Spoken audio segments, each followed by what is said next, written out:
안녕하세요, 여러분. 저는 결혼한 지 8년 차가 된 40대 주부입니다. 귀여운 딸 하나, 개구진 아들 하나 키우면서 남편과 오순도순 그렇게 살고 있습니다. 여러분, 살다 보면 누구나 같이 사는 식구들에게 불만이라는 것을 품게 되지 않겠습니까? 저도 마찬가지였습니다. 그런데 그 불만을 품게 된 대상이 매일 살을 부대끼면서 살고 있는 남편에게 찾아온 것이 아니라 아주 엉뚱하게 아파트 옆동에 살고 있는 시누이에게 왔다는 것이죠. 상상을 초월할 만큼 경박스럽고 눈치 없고 내가 낸대하는 우리 시누의 이야기를 지금부터 풀어볼까 합니다. 여러분, 혈압 조심하시고 제 이야기 잘 따라와 주시면 감사하겠습니다. 남편이랑 저랑은 선자리에서 만나게 되었습니다. 선자리에서 만난 것 치고는 처음부터 서로에게 호감을 느꼈어요. 원래 제가 처음 보는 사람에게 낯을 많이 가리는 편이라서 대학 시절에도 미팅, 소개팅 이런 걸 해본 적이 없었거든요. 저는 이상하게 처음 보는 사람과 대화를 할 만한 이야기거리가 없어서 정적이 흐르는 그 순간을 못 참겠더라고요. 그런 분들 많이 있으시죠? 제가 말이라도 많은 사람이었다면 괜찮겠지만 평소에 말이 많은 사람도 아니었기 때문에 정말 할 말이 없을 땐 그 상황이 어색해서 미쳐버릴 것 같았거든요. 그래서 제 나이 32살이 될 때까지 단 한 번도 소개팅이라든지 미팅이라든지 그런 걸 해본 적이 없었습니다. 그런 제가 왜 선자리에 나오게 되었는지 궁금하시죠? 그건 바로 저희 아버지의 마지막 소원이었기 때문이었습니다. 저희 아버지께서는 정말 강철 같은 분이셨어요. 살면서 겪어볼 수 있는 풍파를 다 겪어본 사람이라 그런 건지 모든 일에 긍정적으로 임하셨고 고난과 역경의 앞을 가로막는다 해도 이겨낼 수 있다고 희망을 잃지 않으시는 분이셨어요. 아버지께서는 27살에 저희 엄마와 결혼을 하셨어요. 취업을 한 지 얼마 안 되어 결혼을 하신 터라 가증에 많은 상태로 신혼생활을 시작한 것은 아니었다고 하셨었습니다. 엄마는 가진 게 없는 아버지였지만 사람의 성실함 하나만 보고 이 사람이다. 이 사람이랑 결혼을 하면 적어도 굶어 죽지는 않겠구나 싶으셨대요. 사실 의식주만큼 중요한 게 없다지만 언젠가는 일이 풀릴 날이 올 거라고 서로를 믿으신 거죠. 그런데 직장에 취업한 지 2년 정도 밖에 되지 않아서 IMF를 겪으시면서 실직자가 되신 거죠. 그 뒤로 아버지께서는 다시 취직을 하기 위해서 이력서를 돌리셨지만 나라가 망하게 생긴 그 시기에 어느 회사에서 미쳤다고 신입을 뽑겠습니까? 저희 아버지께서는 어떻게든 돈을 벌어야 한다는 생각으로 이쪽 저쪽 기웃거리셨지만 그래도 아버지께 돌아오는 것은 자리가 없다는 절망적인 말밖에 없었다고 했습니다. 손가락을 빨며 앞으로는 뭘 해먹고 돈을 벌어야 하나 아버지 인생 첫 좌절을 하려던 순간 제가 생명의 뙬리를 틀었다는 사실을 알게 되신 겁니다. 그때 아버지께서는 새로운 결심을 하셨대요. 돈을 많이 벌어서 안정적인 생활을 하는 것보단 우리 딸, 우리 마누라 절대로 고생시키는 일만 없게 하자는 것으로 말입니다. 큰 목표에서 당장 눈앞에 보이는 작은 목표로 바꾸신 거죠. 저희 아버지께서는 뱃속에서 무럭무럭 자라는 저를 위해서 막노동을 시작하셨습니다. 사실 그때는 막노동 자리도 너무나도 귀했대요. 돈을 벌어야 하는 이 시대의 가장이 얼마나 많았겠습니까? 다들 하나같이 어떻게든 먹고 살겠다고 막노동 자리에 몰린 거겠죠. 저희 아버지께서는 그 많은 사람들 중에서도 일자리를 어떻게든 따내기 위해서 작업반장 옆을 졸졸 쫓아다니며 믹스커피 심부름도 하고 보조 역할을 하면서 눈에 들기 시작했대요. 아침 시간에 대기실에 앉아 있으면 작업반장이 일을 할 사람들을 하나둘 골라가는데 저희 아버지가 워낙 옆에서 알랑방귀를 많이 끼어댔으니 아버지는 꼭 일자리를 주선받고 하셨죠. 점점 불러오는 배를 한 저희 엄마도 부업을 열심히 하셨대요. 인형 눈깔도 붙이고 택도 붙이고 어떻게든 저를 가난이라는 울타리 안에서 태어나게 하고 싶지 않으셨대요. 그래도 IMF 때 사업을 하고 있었던 것도 아니었고 빚이 생겼던 것도 아니라서 저희 집은 희망이라는 게 있었어요. 아버지와 어머니께서는 쉬지 않고 조금씩 조금씩 돈을 모으셨고 살림살이는 조금씩 나아지고 있었습니다. 제가 태어난 뒤로도 아버지께서는 고생을 조금 하시긴 했지만 그래도 제가 두 돌이 지났을 때 성실한 모습을 예쁘게 봐준 덕분인지 작업반장의 소개로 건축회사에 입사를 할 수 있었다고 하셨어요. 아버지께는 회사에 입사를 해서도 굳은 일을 마다하지 않으시고 일을 하셨고 그 덕분에 승진도 나름 빨리빨리 하셨대요. 그렇게 안정을 찾은 아버지께서는 정말 가정을 위해 충실한 생활을 하셨고 저희 어머니 역시 저를 키우시면서 힘드셨을 텐데 집안 살림에 조금이라도 도움이 되겠다는 마음으로 부업을 쭉 하셨다고 했어요. 그렇게 저희 아버지는 점점 나이를 드셨고 저 또한 사랑을 받으며 점점 자랐습니다. 중학교, 고등학교를 졸업할 때도 저희 부모님께서는 늘 저를 든든하게 지켜주셨고 대학 입시를 치르는 날에도 저에게 부담 갖지 말고 하던 대로만 하면 된다고 세상에 대학이라는 게 중요한 건 아니라고 저에게 응원을 해주셨죠. 그렇게 대학에 입학하고 졸업하고 저는 취직을 할 때까지도 늘 우리 부모님의 아기로만 자랐습니다. 제가 26살에 취직을 해서 6년이라는 시간 동안 열심히 회사 생활을 하는 동안 연애도 해보고 이별도 해봤지만 이렇게 할 사람은 없었습니다. 32살 때 어린 나이라면 어린 나이인 그때 제가 선을 보게 된 것은 아버지께서 안 좋은 소식을 전하셨기 때문이셨습니다. 남들은 말이야, 여유도 가지고 설렁설렁 쉬면서 일을 한다지만 나는 너무 쉼없이 달려와서 푹 쉬라고 그러나 보다. 아내가 글쎄 암이라고 하대. 이제는 조금 쉬어야 하는 순간이 왔구나 싶다. 그래서 말인데 내가 하늘나라에 가기 전에 우리 딸이 시집을 가는 건 봐야 하지 않겠니? 아니, 그게 무슨 소리야. 암이라니. 아빠가 암에 걸렸다고? 무슨 암? 눈이 뻐근하고 어지러워서 처음에는 눈에 문제인가 했더니 내 혹에 하나 떡하니 있다대. 기억력도 점점 사라질 거고 말도 어눌해질 거라고 하더라. 뇌암이래. 코를 통해서 수술을 할 수 있나 싶었는데 덩어리가 크고 모양이 참 뭐 그렇다 하대. 괜히 건드리는 게 더 안 좋을 것 같다고 하더라. 더 이상 방법이 없다는 거야? 아빠가 없으면 우리는 어떻게 하라고. 아빠가 이렇게 가버리면 안 되지. 하영아, 이 정도면 아빠도 할 만큼 했고 즐길 만큼 즐겼지. 손주까지는 모고 가고 싶었지만 그건 좀 욕심이겠지. 하루빨리 너 시집가서 좋은 남자 만나는 걸 봐야 내가 안심이 될 것 같은데. 아버지께서는 그렇게 저에게 부담을 주셨고 저는 선을 보러 가게 되었던 것입니다. 아버지께서 언제 어떻게 될지 모른다는 부담감이 있었기 때문에 최대한 빠른 시간에 아버지께서 안심하실 수 있는 사람을 만나서 결혼하고 싶다는 생각을 하고 있었어요. 그렇게 만나게 된 것이 세 번째 선자리에서 만난 남편이었습니다. 이전에 선을 봤던 사람과는 느낌이 달랐어요. 처음부터 통하는 게 많았고 저에게 주어진 시간이 많지 않다는 것을 이해해주는 사람이었어요. 데이트 약속을 잡았다가도 급하게 아버지께서 몸이 안 좋다는 연락이 오면 바로 집에 가야 했는데 그런 사정까지도 이해해주는 사람이었죠. 그래서 저는 이 배려심이 넘치는 사람과 결혼을 하기로 마음을 먹었습니다. 그래도 손바닥이 마주쳐야 소리가 나는 법인데 남편도 제가 마음에 들었던 건지 제 사정을 다 맞춰주면서 저를 진득하게 기다려주었습니다.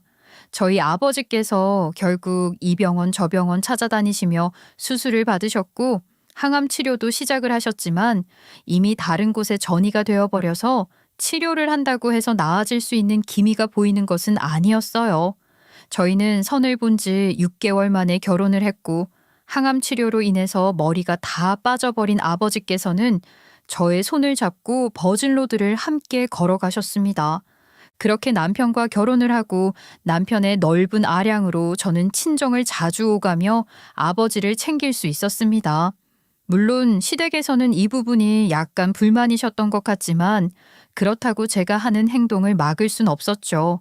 아버지가 아파서 병간호를 하는 것인데 어떻게 말릴 수가 있겠습니까? 그래도 은근히 저를 붙잡고 서운하다는 식으로 말씀을 하셨었는데 그 마음을 이해 못할 건 아니었죠.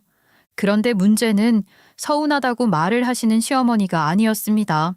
시어머니께서 서운하다고 하실 때 가끔 시간을 내서 같이 맛있는 음식을 먹으러 간다던가 선물을 드린다던가 하면 금방 풀리셨는데 말리는 시누이가 더 얄미운 법이라고 야질야질하게 구는 시누이 때문에 정말 스트레스를 많이 받았습니다.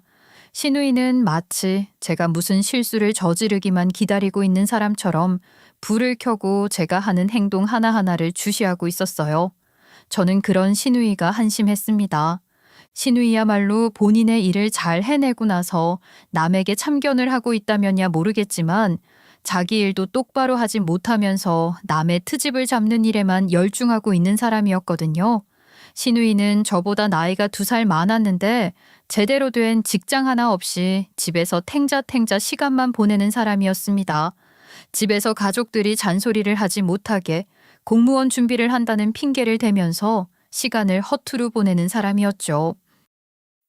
아우, 나는 올케만 보면 답답해 죽겠다니까. 사돈어른이 아프신 거야 알고 있지만 아무리 그래도 너무 우리 집에 관심이 없는 건 아닌지 모르겠어. 형님, 제가 왜 관심이 없겠어요. 어머님, 제가 어린 나이에 시집을 와서 아직 잘 모르는 것들이 많아요. 아버지께서는 항암 치료를 하시느라 많이 힘들어하시고 제가 아버지께 힘을 드리고 싶어요. 어머님께서 조금 서운하시다고 생각하실지 모르겠지만 저에게는 하나뿐인 아버지잖아요. 그래, 내가 그걸 모르는 게 아니지. 그래도 내가 오라고 할 때마다 매번 사돈어른 간병하러 가야 한다고 하니까 나도 거절당할까 무서워서 며느리 얼굴 보고 싶다는 말을 못하겠더라. 아이, 그냥 그렇다고. 옛날에는 시집오면 친정이 뭐야. 무조건 시댁 시간에 맞춰 살았지. 형님, 요즘은 시대가 어떤데 그런 소리라고 그러세요. 어머님, 제가 조금 더 분배해서 어머님 서운치 않게 잘해볼게요. 아니다. 아니, 나도 그러려니 하고 있는데 우리 딸내미가 자꾸 옆에서 이 소리 저 소리 얹으니까 그런가 하는 생각이 들어서 우리 며느리 속이 말이 아닐 텐데 내가 미안하다. 괜히 어름닿지 못하게 투정 부리는 것 같기도 하고 말이야.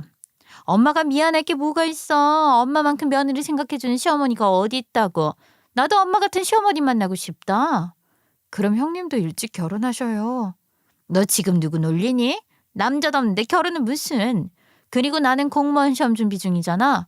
공무원이 된 다음에 어중이 떠중이들 말고 제대로 된 사람 만나서 결혼해야지. 시누이는 그렇게 공무원 시험을 핑계로 그 흔한 아르바이트 한 번을 하지 않았습니다. 시부모님께서 나이 30 중반인 시누이의 생활까지 전부 책임을 지고 있는 상황이었죠. 물론 그 생활이 너무 편하니까 시부모님께 죄송하다는 생각 자체를 시누이는 하지 못하고 있는 듯 했습니다.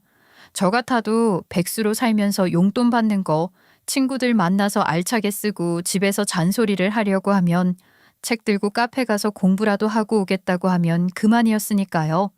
제가 시집을 온 지 2년 차가 되었을 때 저희 아버지께서는 결국 몸에 암이 전이가 되는 것을 막지 못했고 온몸에 암세포가 자리를 잡으면서 치매 증상까지 오게 되었어요. 머리에 다시 자리를 잡아버린 암덩어리가 아버지의 기억을 파괴시키고 있었거든요. 저는 당연히 아버지께서 저를 보고도 한눈에 알아보지 못하는 것을 보고 너무나도 슬펐습니다. 정말 큰 슬픔에 잠기게 되었어요. 암이라는 게 금방 자리를 잡는다는 것을 알고는 있었지만 가족의 입장으로 바로 옆에서 그 모든 과정을 지켜보는데 빨라도 너무 빠르다는 생각을 지울 수가 없었습니다. 저는 정말 큰 좌절을 했어요. 바로 옆에서 지켜보고 있던 남편까지도 암이라는 게 이렇게 무서운 병인 줄 몰랐다고 저와 함께 아버지의 맥이 점점 약해지는 모습을 봐야 했죠. 저는 세상의 모든 아픔이라는 것이 사라지기를 바라고 있었어요. 하지만 저희 아버지께서도 마지막까지 끔찍한 고통을 끌어안고 그렇게 눈을 감으셨습니다. 저희 가족은 전부 힘들어했어요. 아버지의 빈자리를 크게 겪게 된 엄마도 그리고 아버지께 끝까지 좋은 모습을 보여드리려고 노력했던 저와 남편도 아버지의 빈자리 앞에서는 금방 무너지게 되더라고요. 엄마는 아버지께서 돌아가신 뒤 많은 것을 정리하셔야 했습니다. 집도 그랬고 아버지께서 남기고 간 보험금도 저에게 나누어 주셨어요. 엄마, 아버지 보험금이야말로 엄마가 들고 있어야 하는 거 아니야? 엄마 앞으로 노후 생활 어떻게 하려고 그래? 아직 그래봐야 엄마도 60인데 살아야 할 시간이 훨씬 길잖아. 예, 걱정 마라. 요즘은 노인 일자리 창출이라고 그래서 정년 퇴직한 나이에도 나라에서 일 써주는 곳도 많고 내 친구가 그러는데 지금 나이쯤부터는 환경미화부터 시작해서 젊은 사람들이 안 하려고 하는 일에 다 노인 애들 쓴다고 하더라. 그 일이 굳은 일이니까 그런 거겠지. 엄마가 잘 할 수 있을까?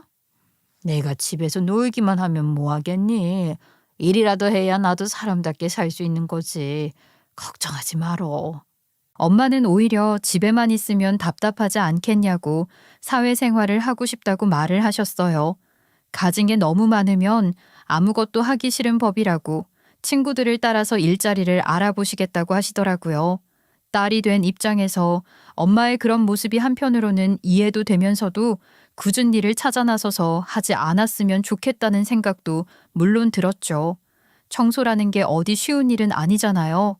사회적 시선으로 더러 무시를 받기도 하고요. 저는 엄마가 노후만큼은 편하게 지내셨으면 좋겠다는 생각을 했는데 엄마의 생각은 저와 완전히 달랐죠. 그렇게 엄마는 취직 자리를 알아보러 다니셨어요.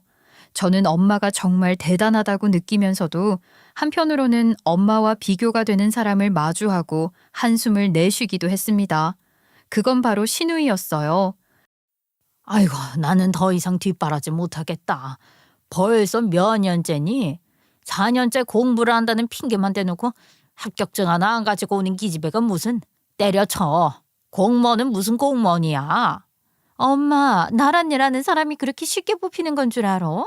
엄마도 공무원 시험 준비해봐. 이게 진짜 3, 4년 공부하는 것 가지고는 안 된다니까.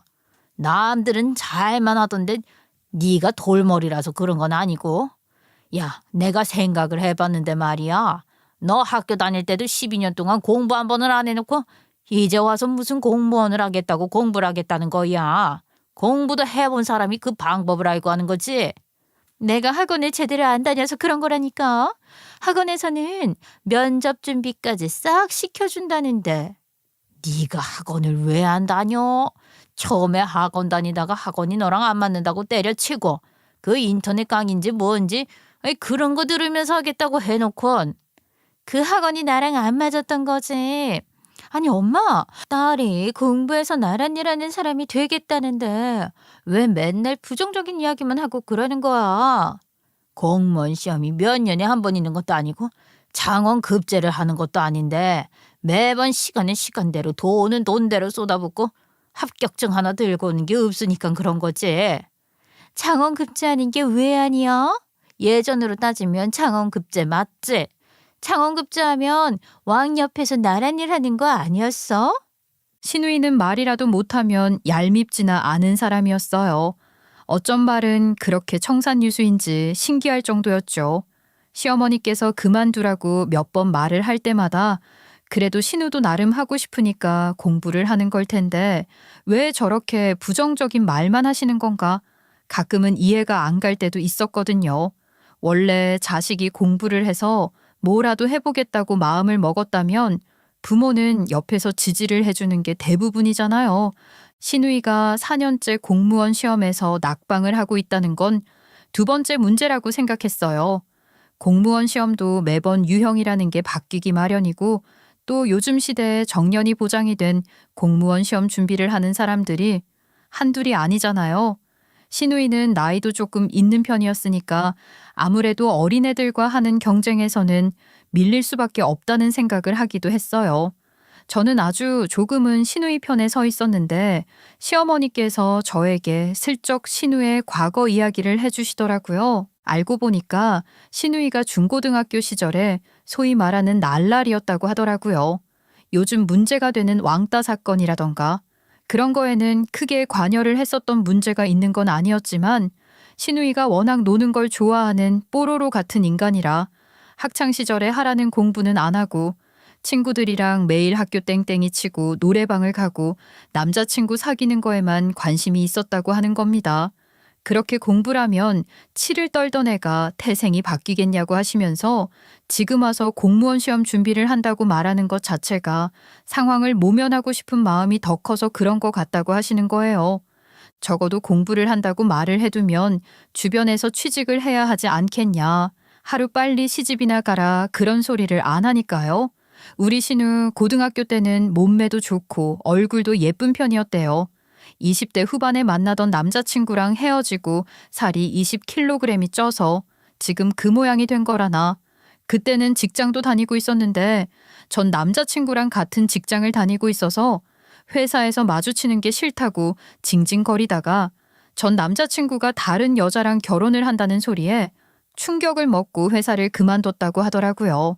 처음에는 시댁에서도 그런 신우의 마음을 헤아리려고 노력을 했지만 날이 가면 갈수록 핑계만 드러나고 재취업을 할 생각도 없는 사람처럼 굴면서 집에서 맨날 늦게까지 늦잠을 자고 밤이면 친구들이랑 술 마시러 나간다고 나가버리는 게 꼴 사나웠던 거죠. 시부모님의 잔소리가 늘어갈수록 신우이는 상황을 모면하려고만 애를 썼고 그러다가 갑자기 공무원 시험 준비를 할 테니까 말리지 말라고 했다는 겁니다. 처음에는 그래도 정신 차리고 학원도 나가고 집에서 공부도 하는 것 같고 하니 시부모님께서도 이제야 정신을 차렸나 보다 했는데 시험에서 낙방을 연이어 할 때마다 점점 태도가 무너지기 시작을 한 거죠. 결국 시부모님께서는 결단을 내리셨습니다. 제 나이 37살, 우리 신우 나이 39살에서야 말입니다. 네가 공부한다고 한 지도 벌써 6년 차다. 6년 차야. 아니 무슨 변호사 검사 되는 것도 아닌데 공무원 시험을 6년이나 해. 너 그러다가 마흔 되면 어떻게 먹고 살겠다고? 지금이라도 늦지 않았으니까 어디 뭐 콜센터라도 취직해. 더 이상은 공부 뒷바라지 나도 못 도와준다. 엄마 6년이나 준비했는데 이제 와서 아무데나 취직을 해버리면 아니 친구들한테 내가 뭐가 되겠어? 아이, 엄마 갑자기 왜 그래? 시부모님께서는 더 이상 밑 빠진 독에 물 붓는 것은 무리라고 하시면서 지원을 끊어버리겠다고 하셨어요. 그 뒤로 정말 용돈까지도 끊어버리시는 바람에 신우이는 친구들이랑 만나서 커피 한 잔은커녕 공무원 시험 준비한다고 책 한 권 사는 것도 못하게 되었죠. 저는 시부모님을 응원하는 입장이었지만 남편은 조금 달랐어요. 아무리 진심으로 공부를 한 게 아니더라도 6년 동안 준비를 한 시간이 있는데 이건 아니다 싶었나 봐요. 신우이는 저희 부부를 찾아와서 도와달라는 식으로 말을 했고 저는 여태 해봤는데도 안 됐으면 끝난 거 아닌가 하는 생각을 했지만 남편이 신우이를 도와주겠다고 말을 하는 바람에 저희 생활비에서 매달 50만 원을 떼다가 신우이 공부하는 데 지원을 해주기로 했습니다. 처음엔 당연히 저도 불만이 쌓였죠. 한 달에 50만 원은 부지런히 아르바이트만 해도 벌 수 있는 돈이었고 요즘 젊은 사람들은 자기가 벌어서 공부도 한다는데 신우이는 왜 그런 거조차 해볼 생각을 하지 않는 건지 절실함이 없는 건 아닌가 하는 생각을 했거든요. 그래도 남편은 신우이가 짠하다는데 어쩌겠어요. 저는 아무리 생각해도 땅바닥에 50만 원을 버리는 것이라 생각을 했는데 남편은 그런 신우이를 믿더라고요. 그런데 반전이 일어났어요. 사람은 위기에 몰리면 어떻게든 그 위기를 헤쳐나갈 힘이 생기는 법이라고. 신우이가 이러다가 집에서도 쫓겨나게 생겼다는 위기감이라도 느낀 건지 죽어라 공부를 하기 시작한 것입니다. 그동안 공무원 시험을 준비했던 몇 년의 시간 동안 100% 힘을 다 하지 않았다는 것이 밝혀지게 된 거나 다름없었지만 신우이는 매달 남편이 주는 돈을 쪼개고 쪼개서 공부를 했고 지원을 한 지 9개월이 지나서 당당하게 공무원 시험에 합격을 했다는 소식을 전해왔습니다. 무려 신우이 나이 40에 말입니다. 형님, 정말로 공무원 시험에 합격을 하셨다고요? 어머, 너무 축하드려요. 그래, 내가 당당하게 합격증 목에 딱 걸었다는 거 아니야. 솔직히 너무 포기하고 싶었어. 내 나이가 40인데 이제 와서 발령대기 받고 언제 호봉 쌓고 또 결혼은 어떻게 하나 싶어지.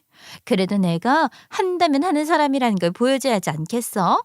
이 악물고 공부한 덕분에 붙었어. 이게 다 우리 동생 덕분이다. 그래, 누나가 결국 합격했다는 게 중요한 거지. 그럼 어디서 일을 하는 거야? 아무래도 구청 쪽에서 일을 하게 될 것 같아.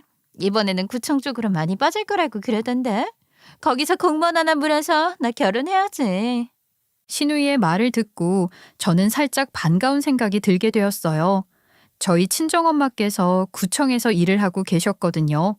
물론 노인 일자리 지원 사업에 당첨이 되어서 하루에 4시간 정도 일을 하시는 것이었는데 구청에서 환경미화 일을 하셨거든요. 요즘 복지가 잘 되어 있잖아요. 엄마는 그렇게 일을 하셔서 돈을 벌어서 생활을 하셨어요. 한 달 생활비라고 하기엔 턱없이 작은 돈이기도 했지만 시누이 시험 준비를 도우면서 저희 친정엄마께도 같은 금액의 용돈을 드리고 있었기 때문에 생활하시는데 어려움은 없으셨죠.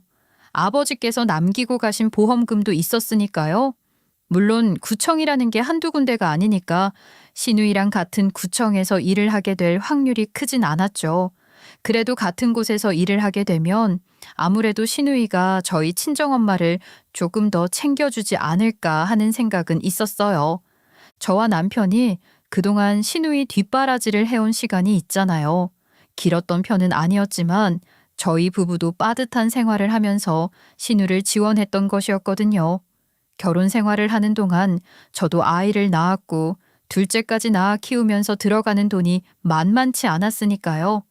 물론 시누이 지원을 해주기 시작했을 땐 제가 둘째 돌이 지나고 복직을 했던 찰나였기 때문에 조금의 여유가 더 생겼을 시점이지만 앞으로 저희 아이들의 교육, 저희 부부의 노후를 생각해서 돈을 모아도 시원치 않을 판에 매달 나가는 고정 지출이 생겼으니 달가운 것은 아니었죠. 그런 시누이가 저희의 지원 덕분에 공무원 시험에 합격을 했다고 하는데 시누이가 만약 저희 엄마와 같은 구청으로 발령을 받는다면 팔은 안으로 굽는 법이라고 더 챙겨주지 않을까 하는 기대감이 있었죠. 공무원 시험에 합격을 했다고 해서 바로 일을 하는 것도 아니더라고요. 시누이는 3개월이라는 시간 동안 대기 명령을 받고 있었고 그 사이에 해외여행도 다녀오고 하면서 알차게 시간을 보내고 있었어요. 그런데 웃긴 게요. 저 같으면 저랑 남편에게 고마워서라도 선물을 사올 거라고 생각을 했었는데 지 기념품만 잔뜩 사오고 저희 선물을 하나도 안 챙겼더라고요. 그런 걸 보면서 시누이와는 가까워질래야 가까워질 수 있는 사이가 아니구나 하는 것을 느꼈죠. 그리고 저희 시어머니의 태도도 바뀌셨어요. 엉덩이만 붙이고 있으면 뭐 하냐고. 몇 년 동안 공부 제대로 하긴 한 거냐. 공무원 시험 하나 합격 못 해놓고 나가 놀기는 오지게 나가 논다고 흉을 보셨었는데 시누이가 합격증 딱 들고 오자마자 하나밖에 없는 내 딸이 뭐라도 해낼 줄 알았다고 어화둥둥 내 새끼 하시며 난리가 났더라고요. 물론 뿌듯하시겠죠. 날라리나 다름 없었다고 저에게 그렇게 흉을 보셨었고 남들 앞에 내놓기 부끄러운 딸이라며 친구들이 큰딸은 뭐하냐고 물어보면 어색하게 말을 돌리셨었는데 그런 딸이 무려 공무원이 됐으니 온 동네방네 자랑하고 싶지 않으시겠어요? 시댁에 가서도 시누이가 당당하게 반찬 투정을 하면 우리 공무원님 밥을 잘 먹어야 나란 일도 할 수 있는 거라면서 그 까다로운 투정을 하나하나 들어주시고 계시더라고요. 저는 시어머니의 그런 태도가 지금의 시누이를 만든 것은 아닐까 싶었어요. 공무원 그게 뭐라고 이렇게까지 시누이를 떠받들여 주나 싶었거든요. 시어머니께서는 저에게 자식이 잘 되는 것만큼 부모 입장에서 대단한 일도 없는 거라며 평생 시누이 편에 서줄 거라고 말을 하시는데 합격하기 전의 태도와 너무 달라진 시어머니의 모습에 저도 남편도 조금은 황당하긴 했었습니다. 그런 시누이가 드디어 발령을 받았고 구청으로 들어가게 되었는데 정말 기가 막히게도 저희 친정엄마가 환경미화 일을 하고 있는 그 구청이었어요. 어머, 형님, 거기 저희 엄마도 일하고 계시는데 오며 가며 마주치면 저희 엄마 좀 챙겨주세요. 아, 사돈어른이 노인 일자리 일하시는 데가 우리 구청이야? 그런데 옳게 내가 어떻게 사돈어른을 챙기겠어. 청렴결백해야 하는 공무원이 혈연 따져가면서 챙기면 안 되지 않겠어? 그리고 뭐 같은 공무원도 아닌데 내가 챙길 게 뭐가 있다고. 뭘 그렇게까지 손을 보고 그래 누나. 그럼 장모님이랑 마주치면 인사나 하고 커피나 한 잔 뽑아드리고 그 정도 이야기하는 거지. 내가 왜 사돈어른께 커피를 뽑아드려야 하니? 사돈어른이 나한테 뽑아주셔야지. 아니 나한테 잘 보이면 다음 일자리도 뭐 어떻게 편안한 일 연계해드릴지도 모르는 건데. 아, 근데 그것도 청탁인가 그럼? 내가 뭐 받으면 안 되는 입장이긴 하지. 신우이의 어깨뽕은 정말 대단했습니다. 각고의 노력을 한 끝에 공무원 시험에 합격했다기보단 허송세월 흘려보내고 겨우겨우 합격한 것이나 다름없긴 한데 누가 보면 검사, 판사라도 되는 줄 알겠더라고요. 본인은 청렴결백한 공무원이라서 이것도 조심해야 되고 저것도 조심해야 한다고 말을 하는데 그 말은 즉슨 저희 친정엄마를 챙길 정신도 없고 시간도 없다는 이야기와 다를 게 없었습니다. 그리고 본인이 급이 있는데 노인 일자리 기회로 환경 미화하고 있는 저희 친정엄마와 어울릴 순 없지 않겠냐고 말을 하더라고요. 저는 그 말이 정말 기가 막히고 어이가 없었습니다. 누가 보면 5급 공무원이라도 되는 줄 알겠다 싶었거든요. 제가 공무원을 급으로 나누고 비교하고 싶은 생각이 있는 것은 아니었지만 9급인 신우이가 저렇게 이야기를 하는 게 기가 막히지 않을 사람이 어디 있겠습니까? 그래도 저는 나름 조금은 기대를 했어요. 그래서 저희 친정엄마께도 신우이가 엄마가 일을 하시는 구청에 발령을 받았다고 말을 전했죠.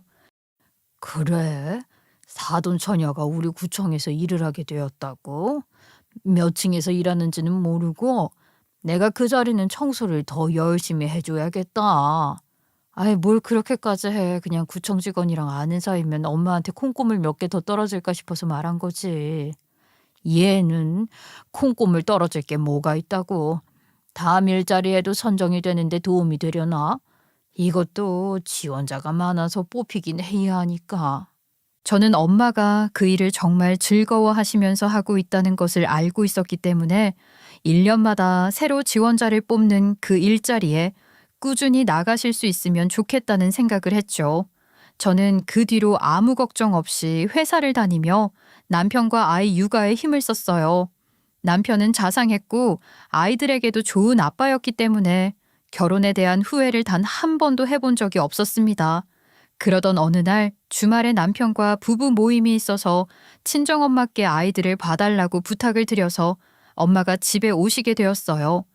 그런데 엄마가 그 사이에 살이 쏙 빠지셨더라고요. 엄마가 어디 아픈가 싶을 정도로 얼굴 살이 많이 빠지셨길래 무슨 일이 있는 거냐고 여쭈어 봤는데 엄마가 별일 없다고 하시더라고요. 그런데 엄마 손목에서 조금 위쪽에 생채기가 난 자국을 발견했어요. 어디 모서리에 부딪힌 것처럼 살짝 찍혀서 상처가 나셨더라고요.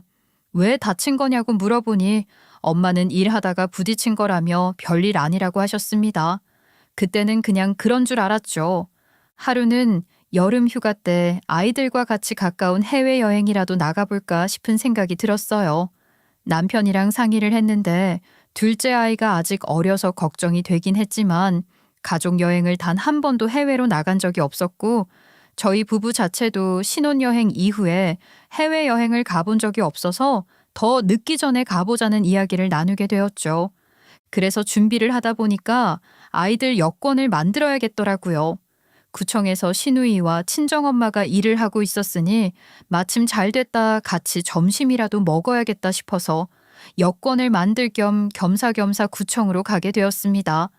여권을 신청하는 곳에서 볼일을 보고 신우이가 일을 하고 있는 3층에 가게 되었는데 거기서 아주 충격적인 장면을 보게 되었어요. 3층에 도착을 하니 도시환경사업부 쪽 파티션 한가운데 신우이가 일을 하고 있는 게 보이는데 그 옆에서 왔다 갔다 하는 인형이 있더라고요. 가까이 다가가니까 저희 친정엄마셨어요. 각자 자기 할 일을 하느라 조용하니 바쁜 곳에서 파티션 높이 때문에 앉아서 일을 하던 신우이가 저를 발견하지 못하고 있었는데 갑자기 신우의 신경질적인 목소리가 들려왔어요. 그러자 뒤에 의자에 잠시 앉아 계시던 엄마가 황급히 신우이 자리로 가더니만 분주하게 움직이시는 겁니다. 둘 다 저를 못 본 상태였죠. 저는 순간 이상한 기분이 들어서 슬쩍 기둥 뒤에 서서 그 둘의 대화를 엿듣고 있었어요. 그런데 정말 입을 틀어막게 되더라고요. 아니, 김금자 씨. 내가 이거 청소 좀 똑바로 해두라고 말해놨을 텐데요. 내가 아까 분쇄기에 갈린 서류들 봉지에 담는다고 용수다가 쏟아서 바닥 더러워졌다고 말했잖아요. 아이고, 정리를 한다고 했는데 아직 조각이 떨어져 있어요. 저거 안 보여요? 노안이 와서 그런 건가? 어떻게 바닥에 떡하니 쓰레기가 있는데 저걸 못 봐요? 이러면 내 자리만 덜 치운 것 같잖아. 깨끗하게 좀 치우세요. 다리 좀 치워주시겠어요? 아이, 그러면 사돈 처녀 자리인데 내가 신경 써야지. 그런 말씀 좀 하지 마시고요. 공무원 죄인 있다고 콩고물 받아먹을 기대라도 하는 거예요, 지금? 청탁을 하는 것도 아니고 왜 자꾸 그런 말을 해서 사람 난감하게. 그런 뜻은 아니었는데. 아이고, 내가 실수했나 봐요. 나이 들면 이렇게 눈치가 사라진다니까. 그러니까요. 밖에 나가서 주변이나 쓸고 닦지 왜 여기서 일을 하게 시켜가지곤. 날도 더운데 노인들이 밖에서 오래 일하다가 일사병이라도 걸리면 어쩌겠어요. 나라에서도 노인 일자리라는 게 정말 노인을 빡세게 일을 시키려고 만든 자리가 아니라 복지 같은 느낌이잖아요. 그런데 신우이는 구청에서 일을 하면서 그 정도도 이해를 못하고 있었을 뿐만 아니라 저희 친정엄마를 마치 개인적으로 고용한 청소부인 것처럼 일을 시키고 있었습니다. 엄마가 관리를 하는 것은 구청 내부에 있는 사무실이었는데 신우이가 언제 엄마를 불러다가 일을 시킬지 모르니까 항상 신우이가 일을 하는 사무실 뒤편에 간이 의자를 두고 대기를 하고 있었던 겁니다. 저는 그게 너무 황당했어요.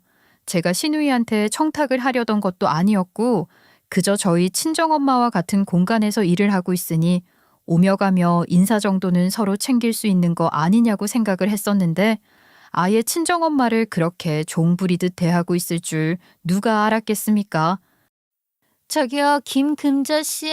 제가 지금 좀 바빠서 그런데 이것 좀 저기 복사기에 가서 20장씩 프린트해서 묶어서 순서대로 파일철에 끼워서 좀 가져다 주세요.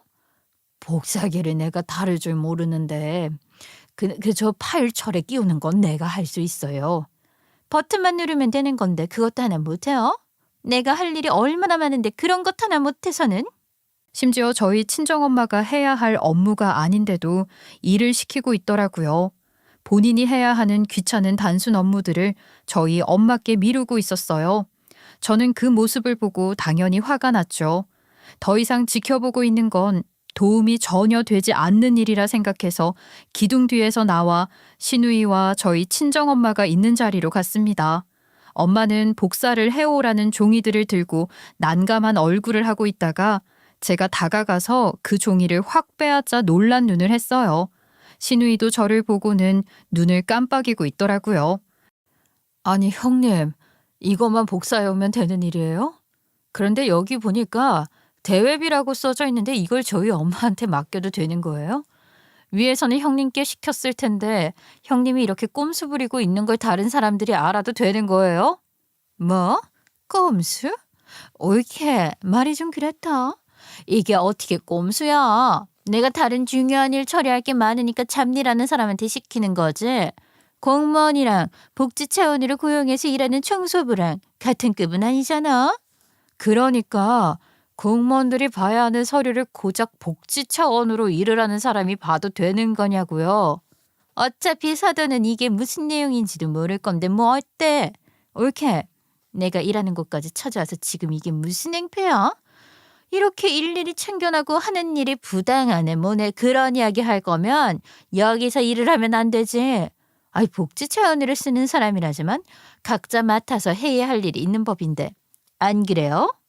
아니, 너는 말도 없이 여길 찾아왔어. 이런 것쯤은 내가 할 수 있는 일이잖아. 누가 못한대? 엄마가 할 일이 아닌데 맡아서 하고 있으니까 그런 거잖아. 청소를 하러 왔으면 청소만 해야지. 그리고 엄마가 여기 구역으로 정해져 있는 것도 아니고 건물 전체를 여러 명이 관리하는 건데 왜 여기 서서 우리 신우이 개인 청소부인 것처럼 일을 하고 있어? 옳게 말이 좀 이상하네.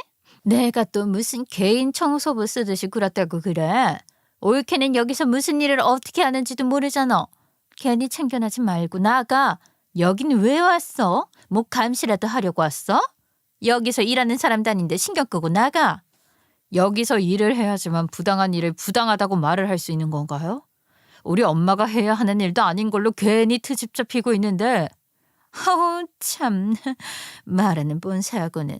올케는 공무원 일에 대해서 아무것도 모르잖아. 나는 구급 공무원이고 사도는 그냥 여기서 청소하는 사람이라고.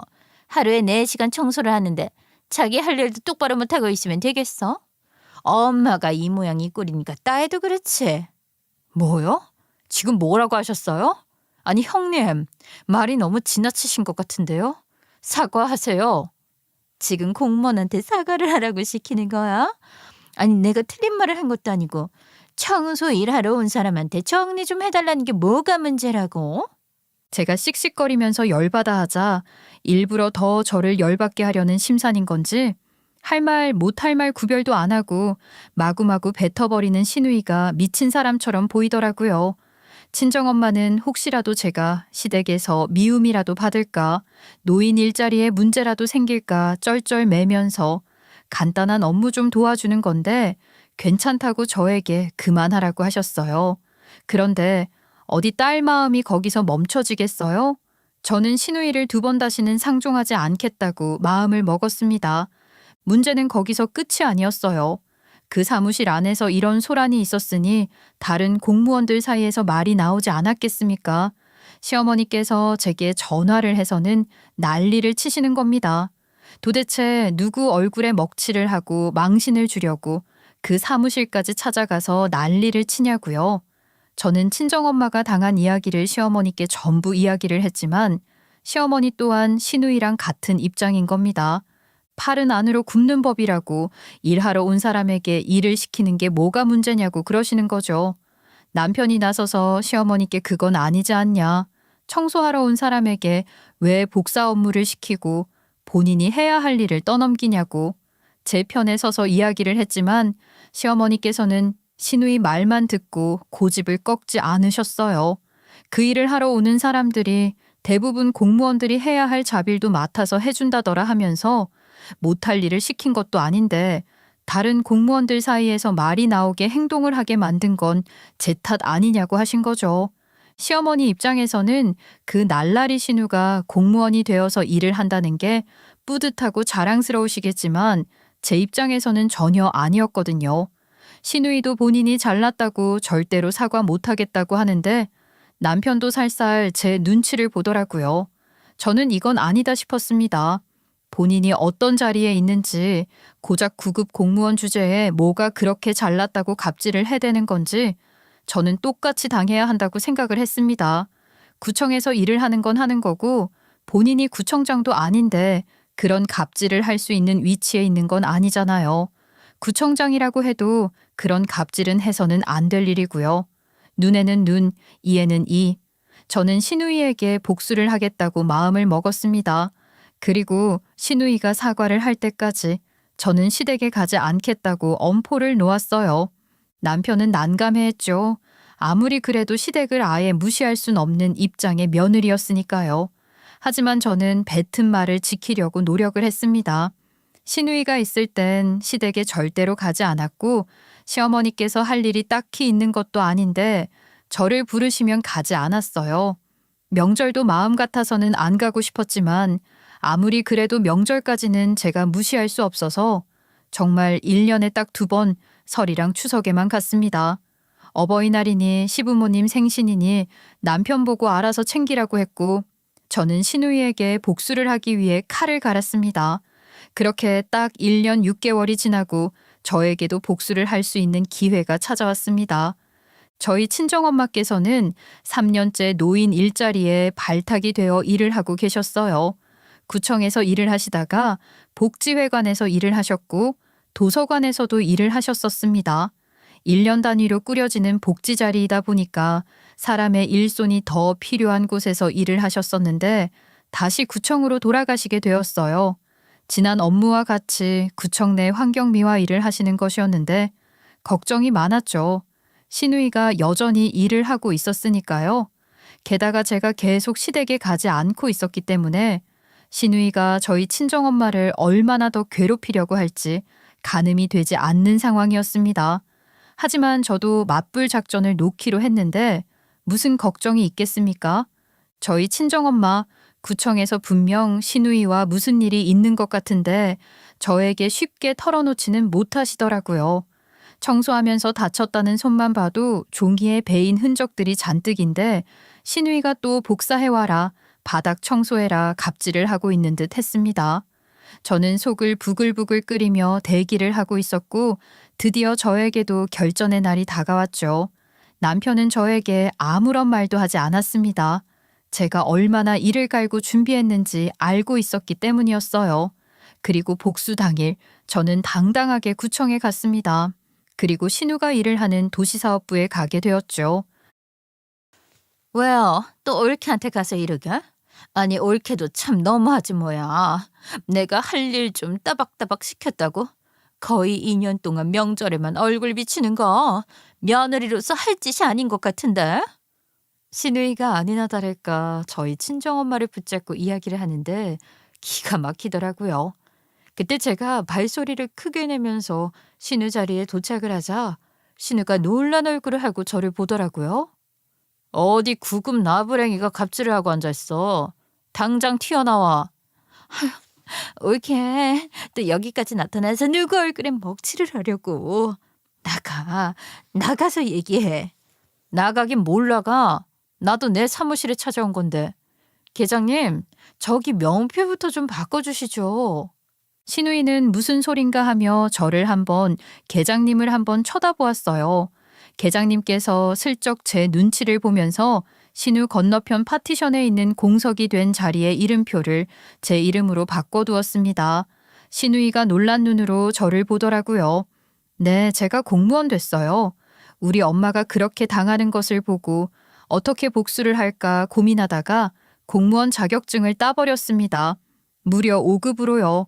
제가 쭉 일을 하고 있던 회사에 사표를 던지고 공무원 시험을 보기로 결정했다 했을 때 남편을 비롯해서 회사 사람들 전부 저에게 미쳤냐고 했었어요. 저도 나름 회사에서 자리를 잘 잡은 상태였고 육아휴직을 하고 돌아와서도 감을 잃지 않고 일을 했었기 때문에 더욱 더 말리는 사람들이 많았습니다. 저도 아까웠고요. 그런데요, 아무리 생각해도 신우에게 우리 엄마가 당한 갑질을 그대로 돌려주려면 방법이 하나밖에 없더라고요. 신우의 상관이 되는 방법 말고는 생각이 나는 게 없었습니다. 다 굳어버린 머리로 공부를 새로 시작한다는 게 무척이나 어려웠어요. 시험도 2번이나 떨어지고 3번째 만에 붙은 거였습니다. 그런데요, 제가 공무원 시험을 준비하다 보니까 시누이가 더욱 더 이해가 안 되더라고요. 저는 시누이의 상관이 되겠다는 일념으로 9급이 아니라 5급 공무원 시험을 보았고 공부를 시작한 지 2년이 되지 않아서 발령까지 받았는데 시누이는 도대체 이 시험을 몇 년이나 준비를 한 건지 이해가 안 되더라고요. 물론 제가 회사에서 일을 했던 경력이 어느 정도 인정을 받은 부분도 있었을 테지만 시험이라는 걸 합격하고 면접에서나 의미가 있지. 시험 볼 땐 다들 같은 선상에서 출발을 하는 거잖아요. 애지간한 돌머리구나 싶더라니까요. 그러니까 일머리가 없어서 하루 종일 일에 치여 사는구나 싶었습니다. 저는 처음에 시청으로 발령이 날 뻔했는데 구청으로 가고 싶다고 확실하게 의사 표현을 했어요. 발령이라는 게 제 마음대로 되는 것은 아니었지만 아다리가 잘 맞았습니다. 제가 원하던 도시사업부에 뇌물수수 문제로 보직해임이 된 공석이 나왔고 그 자리에 가고 싶다고 어필을 쭉 해왔거든요. 기존보다 합격자가 많아서 발령대기가 나 있던 사람들이 꽤 있었는데 제가 구청에 난 공석 자리에 가고 싶다고 어필을 하니 뺑뺑이가 돌아가게 된 거죠. 저는요, 그렇게 소원하던 자리에 갈 수 있었습니다.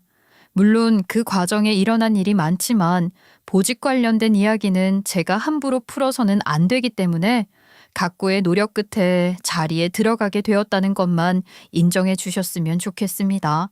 과장 자리에 제 이름표가 떡하니 붙자 신우이가 입을 떡 벌렸어요. 아니 옳게 회사 다니고 있었잖아. 갑자기 과장님 자리에 왜 옳게 이름이 들어가 있는 거야? 인사공고 붙은 것도 몰랐어요? 얼마나 구청 일에 관심이 없었으면 제 이름 석자 붙은 것도 몰랐을까? 아이 그런 게 아니라 옳게 이름이 흔한 이름이니까 동명이인인 줄 알았지. 공무원 시험 준비한다는 얘기도 없었는데 갑자기 이게 무슨 날벼락이야? 날벼락이겠죠. 제가 이 자리에 오려고 얼마나 열심히 노력을 했는데. 그러면서 저는 당당히 5급 공무원증을 목에 걸었습니다. 신우이는 눈을 좌우로 굴리면서 눈치를 보기 시작했어요. 그리고 저는 그때부터 제가 계획했던 복수를 시작하게 되었습니다. 일단 저희 친정엄마가 늘 앉아있던 간이의자부터 치워버렸습니다. 구청 내에 있는 모든 구역을 관리해야지 이 자리에만 있는 건 말이 안 된다고 저희 친정엄마를 도시사업부에서 내보냈죠. 신우이는 그때부터 아마 식은땀을 흘렸을 겁니다. 제가 팀 사람들을 모아두고 잘 부탁드린다고 인사를 하면서 딱 잘라 말을 했거든요. 이 사무실은 우리의 구역이니 우리가 관리해야 한다고요. 아마 제일 늦게 입사를 해서 사업부 막내로 허드렛 일까지 전부 맡아서 하는 신우는 긴장했을 겁니다. 그리고 저희 복수가 시작이 되었죠. 여기 좀 치워주시겠어요? 예? 아니 저 과장님 자리는 건드리지 말라고 하셔서 청소하시는 이모님들도 피해 가시잖아요. 청소하시는 이모님들은 제 업무를 잘 모르시니까 중요한 서류라도 건드릴까 봐 그랬던 거고요. 이런 건 막내가 해야 하지 않겠어요? 청결을 유지하는 것도 공무원의 기본 소양이라고 생각합니다. 여기서 쓸모없는 자료가 무엇인지 정도는 알고 있겠죠? 신우이는 입을 앙다물고 제 자리를 청소하는 일을 담당해야 했죠. 그뿐만이 아니었습니다. 저는 신우이에게 일부러 복잡한 행정 문서 작업을 시키면서 신우이가 잘 모르는 어려운 용어들을 섞어서 설명을 해주기도 했어요. 제가 기본 실무를 다른 회사에서 쭉 해왔었기 때문에 웬만한 건 다 알고 있는 편이었지만 신우이 입장에서는 늘 시키는 일만 하던 직원이었기에 제가 시키는 일에 대한 면역이 크진 않았죠. 이해하기 어렵다는 식으로 말을 하면 저는 9급의 기본이 되어 있지 않다고 신우이에게 핀잔을 주었습니다. 아우 정말 과장님 너무하신 거 아닙니까? 5급이 뭐가 그렇게 대단하다고. 그러게요. 그런 급은 도대체 누가 나누는 건지? 청소하는 사람이나 구급 공무원이나 하는 일은 비슷한데. 아, 그래도 5급은 조금 다르긴 하죠. 저는 상관이니까. 저는 말로 신우의 길을 팍팍 죽이기 시작했습니다. 저에게 대들 수 있는 대단한 하극상을 가진 사람도 아니었고 신우이는 아마 시댁에서 만나기만을 기다리고 있었을 거예요. 시댁에서는 적어도 본인이 더 손윗사람이라 생각하고 있었을 테니까요. 대망의 명절이 오고 벼르고 있던 신우이는 제가 시댁에 도착하기를 손꼽아 기다렸을 겁니다. 하지만 저는 가지 않았어요. 신우이가 어떤 짓을 할지 뻔히 보였기 때문에 남편만 아이들을 데리고 갔죠. 그리고 남편이 신우이에게 일침을 가한 겁니다. 아니 올케는 왜 안 와? 며느리가 명절에 이래도 되는 거야? 사람이 말이야 성격이 왜 그래? 누나야말로 정신 차려. 그러다가 아주 이상한 곳으로 발령 날지도 모른대. 듣자니까 누나가 그렇게 평판이 안 좋다던데. 우리 와이프 덕분에 구청에서 목숨 부지하고 있는 줄 알아. 그리고 누나가 자꾸 우리 와이프 괴롭히려고 하면 나도 가만히 안 있는다. 내가 누구를 뭘 괴롭혀다고 그래? 응? 지 5급 공무원이라고 나한테 갑질을 하고 있는 중인데. 그러게 애초에 심보를 좀 곱게 쓰지 그랬어. 우리 와이프는 2년 딱 준비해서 5급 달았는데 아이 누나는 뭐. 그리고 이런 식으로 나오면 누나 공무원 시험 준비하느라 뒷바라지 했던 내 돈 전부 돌려받는 수가 있어. 남편이 돈 가지고 엄포를 딱 놓자 신우이 입이 다물어졌다고 합니다. 그 뒤로도 저는 신우이가 저희 친정엄마한테 했던 행동을 고스란히 돌려주었어요. 더워 죽겠는데 일부러 외근 업무를 뺑뺑이 돌리기도 했고요. 허드렛 일을 시켜서 하루 종일 구청 전층을 돌아다니게 만들기도 했고요. 신우이는 본인이 한 짓이 있어서 그런지 찍소리도 못하더라고요.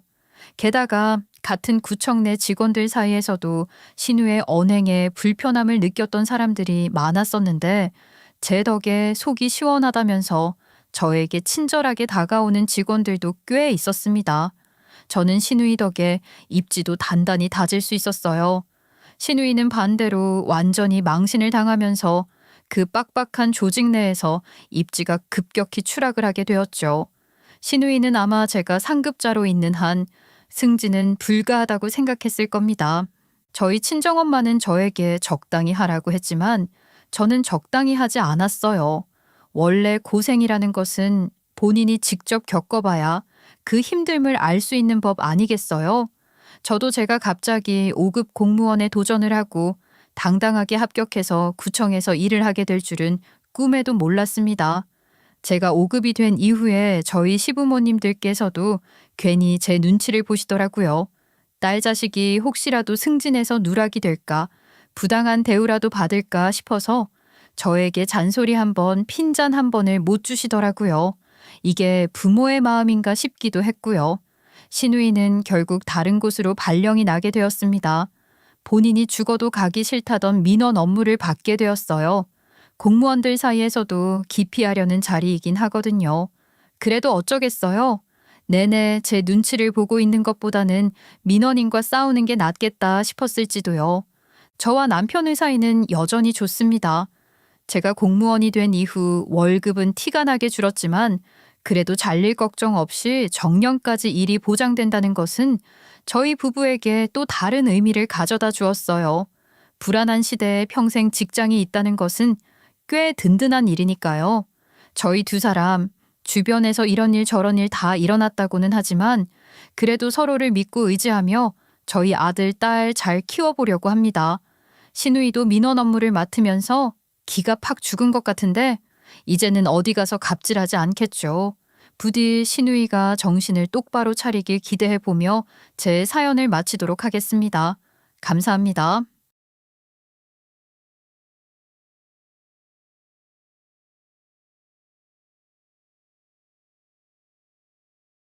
안녕하세요. 저는 결혼 3년 차에 별꼴 다 보고 이혼 도장 찍은 30대 후반에 입성을 하게 된 여성입니다. 세상 사람 사는 꼴 다 똑같다고 하더니만 저에게도 이런 일이 생길 줄은 꿈에도 몰랐습니다. 결혼하고 나면 한평생을 함께 사는 것이라고 생각을 했었는데 제가 이혼을 하게 될 줄 누가 알았겠습니까?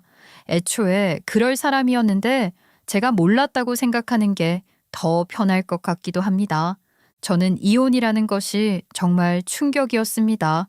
그만큼 남편을 믿었고 또 평생을 함께 지지고 볶고 살 사람이라 생각했기 때문에 혼자 사시는 시어머니도 잘 챙기려고 했거든요.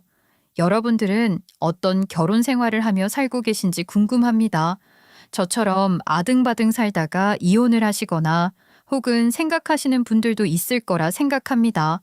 제 이야기를 듣고 여러분들의 결정에도 도움이 되길 바라며 시작해 보도록 하겠습니다. 어릴 때부터 인꼬 부부이자 가족들에게 늘 헌신적으로 굴었던 저희 부모님을 보며 자랐기 때문에 저는 가족이라는 형태란 그런 것이라 생각을 하며 살았습니다. 가족을 위해서는 아무것도 묻고 따지지도 말고 희생을 해야 한다는 마음을 가지고 살았던 것은 아니었지만 가족이기 때문에 배려도 할 줄 알아야 하고 또 가족이기 때문에 마음이 통해야 한다고 생각을 했습니다. 저희 부모님께서는 그렇게 한평생을 서로에게 의지하시면서 사셨으니까요. 저희 부모님은요, 교과서에 나오는 분들 같으셨습니다. 서로의 부족한 면을 채울 줄 아셨고 또 부족함을 탓하지 않고 본인이 더 노력해서 메꾸며 살아야 한다고 생각하셨던 분들이셨어요. 그런 부모님의 긍정적인 모습을 보고 자랐으니 저 역시 긍정적인 아이로 살아올 수 있게 되었습니다. 힘든 일이라는 것은 언젠가 지나칠 수 있기 마련이고 고난과 역경 같은 것은 딱 제가 이겨낼 수 있을 만큼만 찾아오는 것이라고 생각을 했습니다. 사실 신체적으로 안 되는 것은 미련 없이 포기할 수 있는 문제이지만 정신적으로 버티면 해낼 수 있는 것은 언젠간 이룰 수 있는 것이라고 생각을 했어요. 저에게는 오빠가 하나 있었는데 저희 오빠 역시 저랑 비슷한 마인드를 가지고 살아오는 사람이었습니다. 저희 부모님께서는 자식 걱정이 하나도 없으시다고 했습니다. 공부를 잘해서 늘 예쁨을 받는 오빠와 어떻게든 오빠의 뒤를 쫓아가려고 애를 쓰는 저까지 싫은 게 하나도 없는 저희 부모님이셨죠. 공부를 잘한다는 기준 자체가 개인적인 것이니까 어릴 때 공부를 못했던 사람이 어딨어 하고 물으신다면 당연히 저도 뭐라 대답을 할 말이 없겠죠. 제 기준에 저희 오빠는 천재였고 저는 천재를 따라가고 싶은 쫄병 중에 하나이긴 했습니다. 저희 오빠는 자타공인 똑똑이었어요. 어릴 때부터 천자문을 읽었고 누군가가 뭐 하나를 가르치면 열을 아는 사람이었습니다.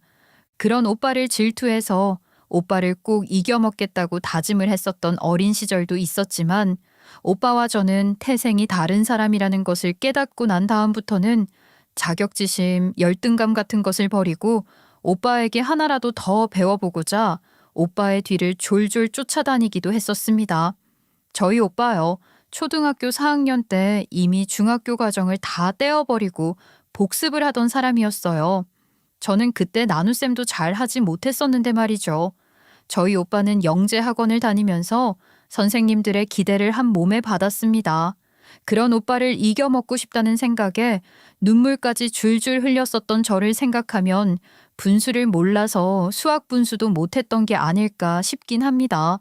아무튼 저희 남매는요, 서로 달라도 너무 달랐습니다. 오빠가 세상에서 제일 좋아하는 것은 책이었고 저는 만화 영화였거든요. 당시에 엄청나게 유행하던 요술공주들이 변신하는 만화를 보면서 요술봉을 들고 설칠 때 오빠는 책을 하도 봐서 눈이 나빠져서 안경까지 끼던 모범생이었거든요. 친구들이랑 만화 영화 이야기로 꽃을 피울 때 오빠는 공부만 하던 사람이었어요. 그걸 해야 해서 한 게 아니라 정말 재미가 있어서 하던 사람이었으니까 지독해도 너무 지독한 사람이었죠.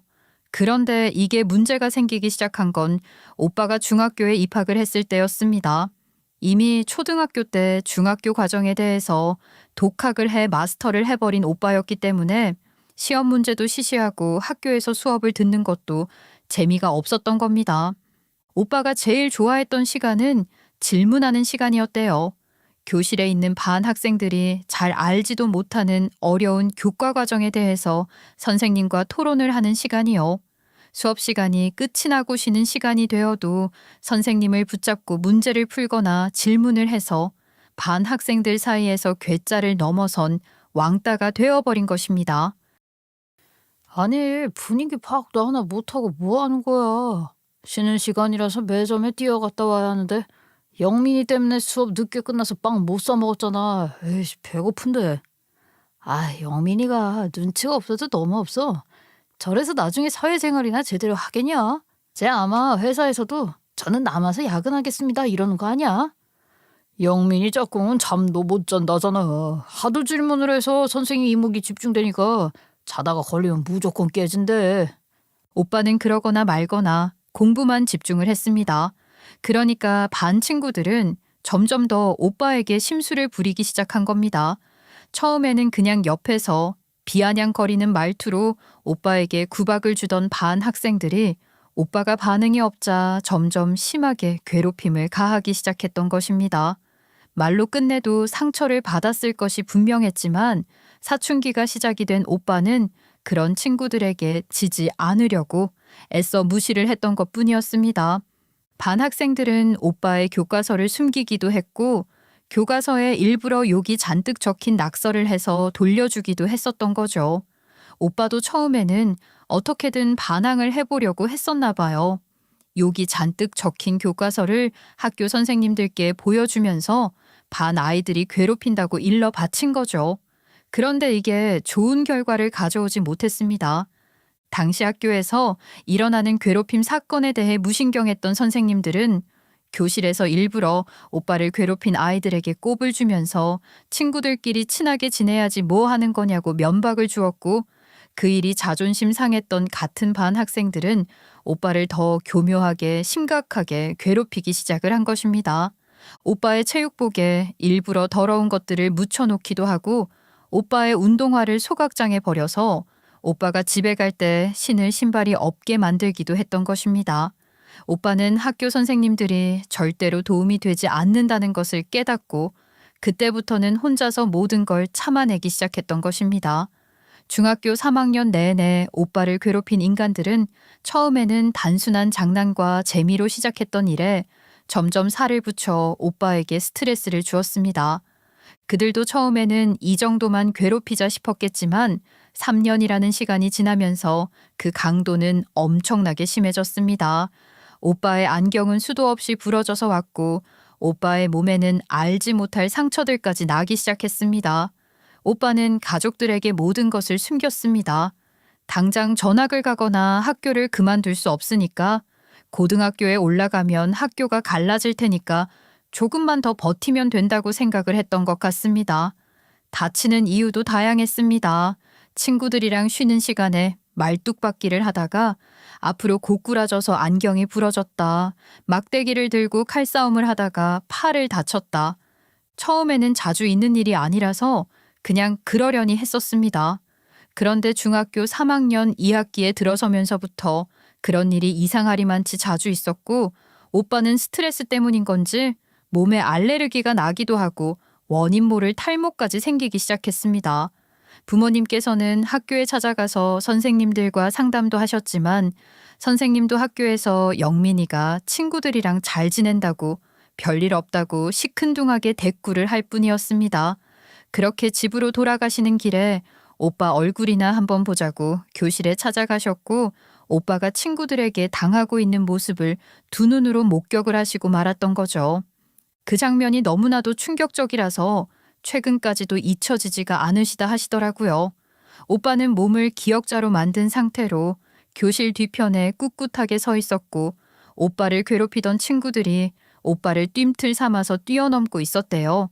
오빠가 앞으로 고꾸라지면 멱살을 잡고 들어올리며 뺨을 치고 똑바로 서 있지 않아서 자기가 넘어질 뻔했다고 화풀이를 했다고 하더라고요. 엄마는 그 모습을 보고 입을 틀어막고 아무 말도 하지 못하셨고 아버지께서는 눈이 돌아서 오빠의 뺨을 툭툭 치고 있는 학생의 뺨을 잇는 힘껏 갈겨버리신 겁니다. 저희 아버지께서 거구시거든요. 키가 180cm가 넘으시고 몸무게 또한 90kg에 육박하시는 거구셨어요. 그런 사람이 고작 중학교 3학년짜리 남자애를 잇는 힘껏 갈겨버리셨으니 그 학생이 나가 떨어지면서 팔에 금이 가게 된 거죠. 아프다고 울고 불고 하고 있으니 학교 선생님들도 다 달려오셨고요. 오빠는 고개를 숙인 채 눈물만 뚝뚝 흘리고 있었다고 하더라고요. 쪽팔림도 있었을 거고 부모님 마음에 상처를 냈다는 불효자의 기분도 들었을 겁니다. 그날 오빠는 수업을 마치지 못하고 집에 돌아왔습니다. 부모님께서는 오빠를 데리고 병원에 가셨고 그동안 오빠가 당해왔던 증거들을 하나하나 남기기 시작했습니다.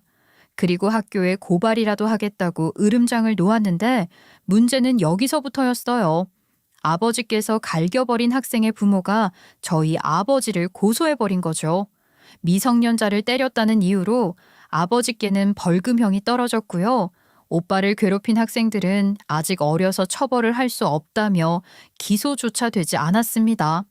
그때 처음으로 저희 가족은 말을 잃어버렸습니다. 어떻게 이런 일이 생길 수가 있겠어요? 오빠를 지속적으로 괴롭혔던 그 악마 같은 아이들은 정작 아무런 처벌을 받지 않고 아들을 구하기 위해 딱 한 번 힘을 쓴 아버지는 벌금을 내게 되었으니 말입니다. 저희는 이 세상이 너무나도 부조리하다는 생각을 지울 수 없었습니다. 오빠는 학교에 가고 싶지 않다고 했으나 학교에서는 그런 오빠를 배려해주지 않았습니다. 학교를 계속 결석하면 1년을 더 다닐 수도 있다며 학교에 나와야 한다고 했습니다. 아버지께서는 항변하셨어요. 아이들과 분리 조치를 시키는 것도 아니면서 다짜고짜 학교에 나오라고만 하면 되겠냐고 학교 측에 조치를 요구했지만 돌아온 답변은 애들끼리 싸움을 할 수도 있지 너무 유난이다 하는 것이었습니다. 그 말에 아버지께서는 모든 것을 포기해버리셨습니다. 그리고 오빠와 함께 학교에 찾아가 자퇴서를 제출하셨습니다.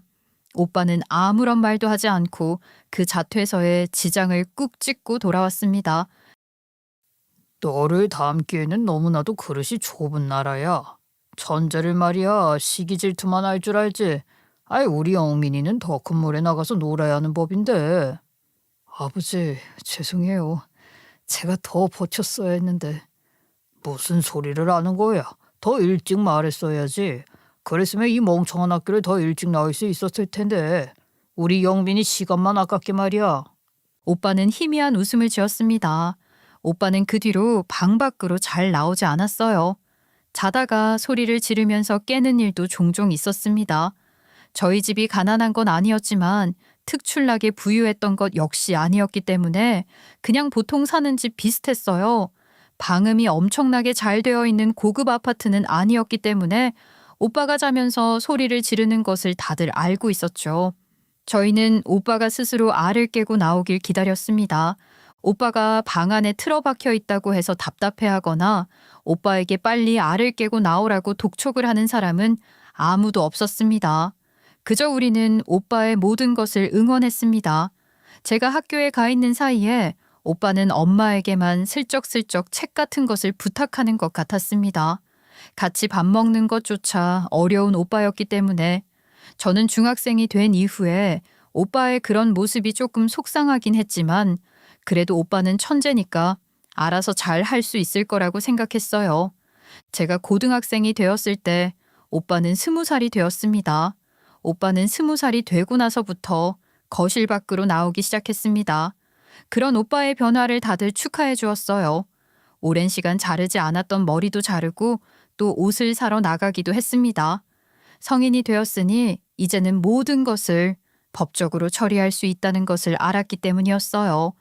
오빠는 3년 내내 방에 틀어박혀 있으면서 공부를 열심히 했었나 봅니다. 제가 고등학교 교과 과정을 어려워할 때마다 오빠가 옆에서 도와주었거든요. 오빠는 군대에 가게 되었습니다. 하지만 단체 생활을 해야 한다는 부담스러움이 있었죠. 오빠는 군대에 걱정을 가득 안고 갔고 그 안에서 적응을 해보려고 노력했지만 그게 잘 되지 않았던 것 같습니다. 결국 오빠는 하지 말아야 할 짓을 했고 군대에서는 오빠를 전역시켜버렸어요. 정신과 치료를 받아야 한다는 소견과 함께 말입니다. 가족들은 모두 아무렇지 않은 척을 했지만 울었어요. 피해를 받은 것은 우리 오빠인데 어째서 상처도 비난도 고통도 다 우리 오빠가 안고 가야 하는 건지 속상해서 눈물밖에 흘릴 수 없었습니다. 오빠는 결국 해외로 떠나게 되었습니다. 한국에서는 도저히 살 자신이 없다고 펑펑 우는 오빠를 포기할 수 없으니 빚을 내서라도 해외에 보내야 한다고 생각을 하신 겁니다. 오빠는 공항에서 마지막으로 저에게 미안하다는 말을 남기고는 영영 떠나버렸어요. 정말 아는 사람이 한 명도 없길 바라는 마음으로 미국으로 떠나버렸습니다. 솔직하게 말을 하면 대충 1년 안에 돌아올 거라 생각을 했어요. 미국의 물가가 워낙 비쌌기 때문에 저희 가족이 내내 뒷바라지를 할 수 있는 상황은 아니었거든요. 그저 여름방학이 되면 오빠가 있는 미국에 놀러 가고 싶다는 막연한 꿈만 꾸면서 그렇게 오빠가 제 정신으로 돌아오길 기다렸죠. 그런데 오빠는 미국에서 완벽하게 적응을 한 듯 했습니다. 오빠는 미국에 간 지 1년 만에 직장에 취업을 했다는 연락을 해왔고 더 이상 한국에 들어올 마음이 없다는 이야기까지 전했습니다. 저희 가족은 오히려 다행이라고 생각하며 오빠가 한국에 들어오지 않길 바랐습니다. 저희는 각자의 자리에서 열심히 살았어요. 오빠는 미국에서, 저희 가족은 한국에서요. 딱 2번이지만 오빠를 보러 미국에도 갔었습니다. 무려 10년이라는 시간이 넘는 동안 오빠는 정말 말을 했던 대로 한국에 들어오지 않았어요. 제 나이가 30이 넘고 저도 사회의 한 구성원으로서 열심히 일을 하고 있을 때 오빠에게서 아주 좋은 소식이 들려왔습니다. 오빠가 세계적으로 유명한 회사에 이직을 했다는 이야기였어요. 천재로 태어났으니까 당연히 좋은 곳에서 일을 할 자격이 된다고 생각했어요. 미국은 학벌, 인맥 같은 것이 물론 있으면 좋겠지만 중요하게 따지는 부분은 아니라서 오빠의 능력만 보고 취업을 시켜주었다고 하더라고요. 오빠는 아주 좋은 사람을 만나 마음을 회복했고 그 여자와 결혼을 하기로 했다고 알렸습니다. 허례허식 없이 정말 간단하게 기도만 올리는 식을 할 것이라 했지만 어떻게 아들이 결혼하는데 가지 않을 수 있겠어요. 저희 가족은 3번째 미국 여행 겸 오빠의 결혼식에 참석을 했죠. 새언니는 미국인이었지만 오빠와 오랜 시간 연애를 하면서 한국어를 간단하게 배웠더라고요. 저희 부모님은 정말 좋아하셨습니다. 오빠가 결혼을 하고 난 뒤 저희 부모님께서는 마음의 짐을 모두 내려놓은 사람들처럼 보였습니다. 오빠가 미국에서 혼자 어떻게 살고 있는지 전화로만 들었지 찾아가기엔 너무 먼 거리였으니까 걱정이 꽤 많으셨었거든요. 오빠를 너무 과보호하는 것처럼 보일까봐 차마 오빠에게는 말을 하지 않았었지만 저희 부모님께서는 오빠가 미국에 간 이후로 믿지 않던 종교까지 믿으실 정도로 오빠에 대한 걱정을 많이 하셨어요. 원래 사람에게 받은 상처는 쉽게 잊혀지지 않는 법이잖아요.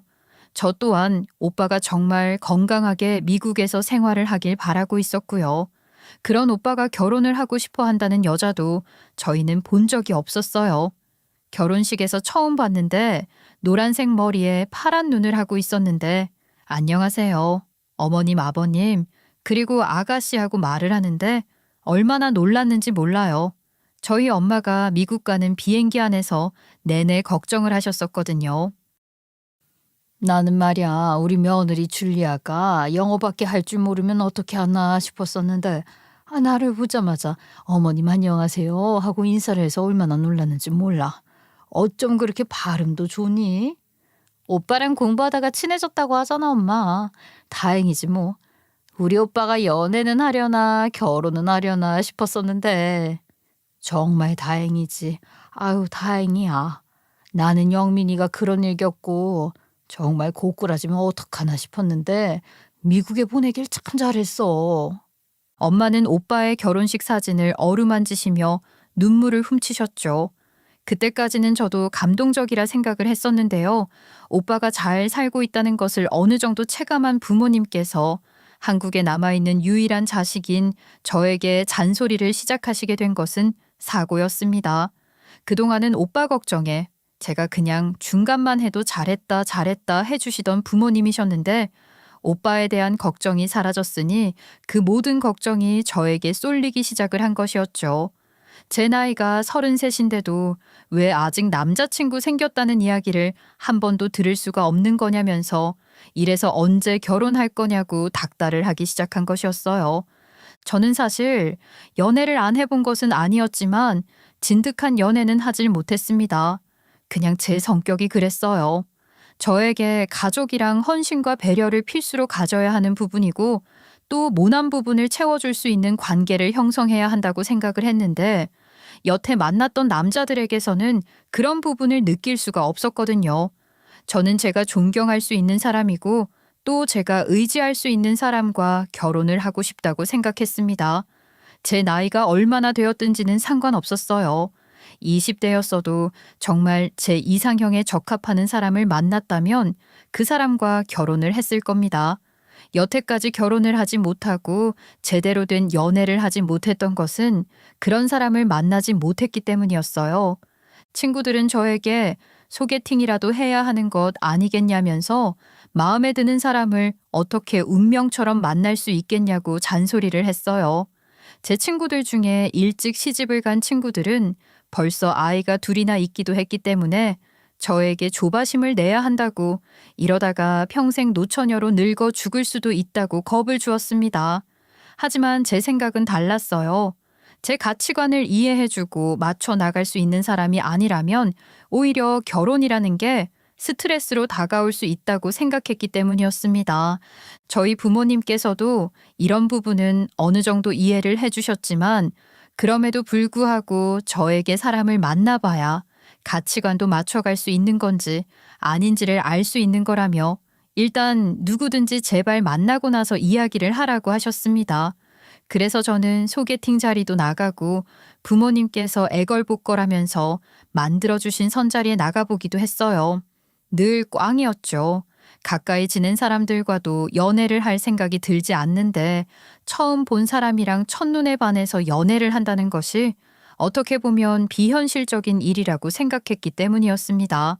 하지만 정말 운명이라는 것은 존재하는 법이더라고요. 같은 회사에 다니고 있었지만 부서가 달라서 마주칠 일 없었던 남편과 우연히 같은 프로젝트를 하면서 친해지게 되었고, 남편이 가지고 있는 가치관이 저랑 일치한다는 것을 대화를 통해 알게 되었기 때문이었어요. 남편은 홀시어머니 밑에서 외롭게 자란 외동아들이었는데, 그래서 그런 건지 가족이 최우선이어야 하고 가족들 간의 배려와 헌신은 필수적인 요소라고 말을 하는 게 아니겠습니까? 저는 소름이 끼치는 줄 알았습니다. 제가 생각하고 있던 가치관과 토시 하나 틀리지 않고 일치했으니까요. 살면서 저와 같은 생각을 하는 사람은 처음 만나보는 것이었기 때문에 호감이 가기 시작했습니다. 프로젝트를 하는 내내 제가 옆에서 맴돈다는 것이 느껴졌던 건지 잘 모르겠지만 남편도 저에게 마음을 열기 시작했어요. 솔직히 저희 남편 외모적으로는 그렇게 큰 호감상이 아니었거든요. 평범하게 생겼지만 평범보다 조금 밑일지도 모르겠어요. 하지만 저에게 중요한 것은 외모가 아니었기 때문에 크게 상관은 없었습니다. 프로젝트가 끝이 나고 나서도 남편에게 꾸준히 연락을 해왔고, 제 나이 34살에 드디어 남편이랑 연애를 하게 되었습니다.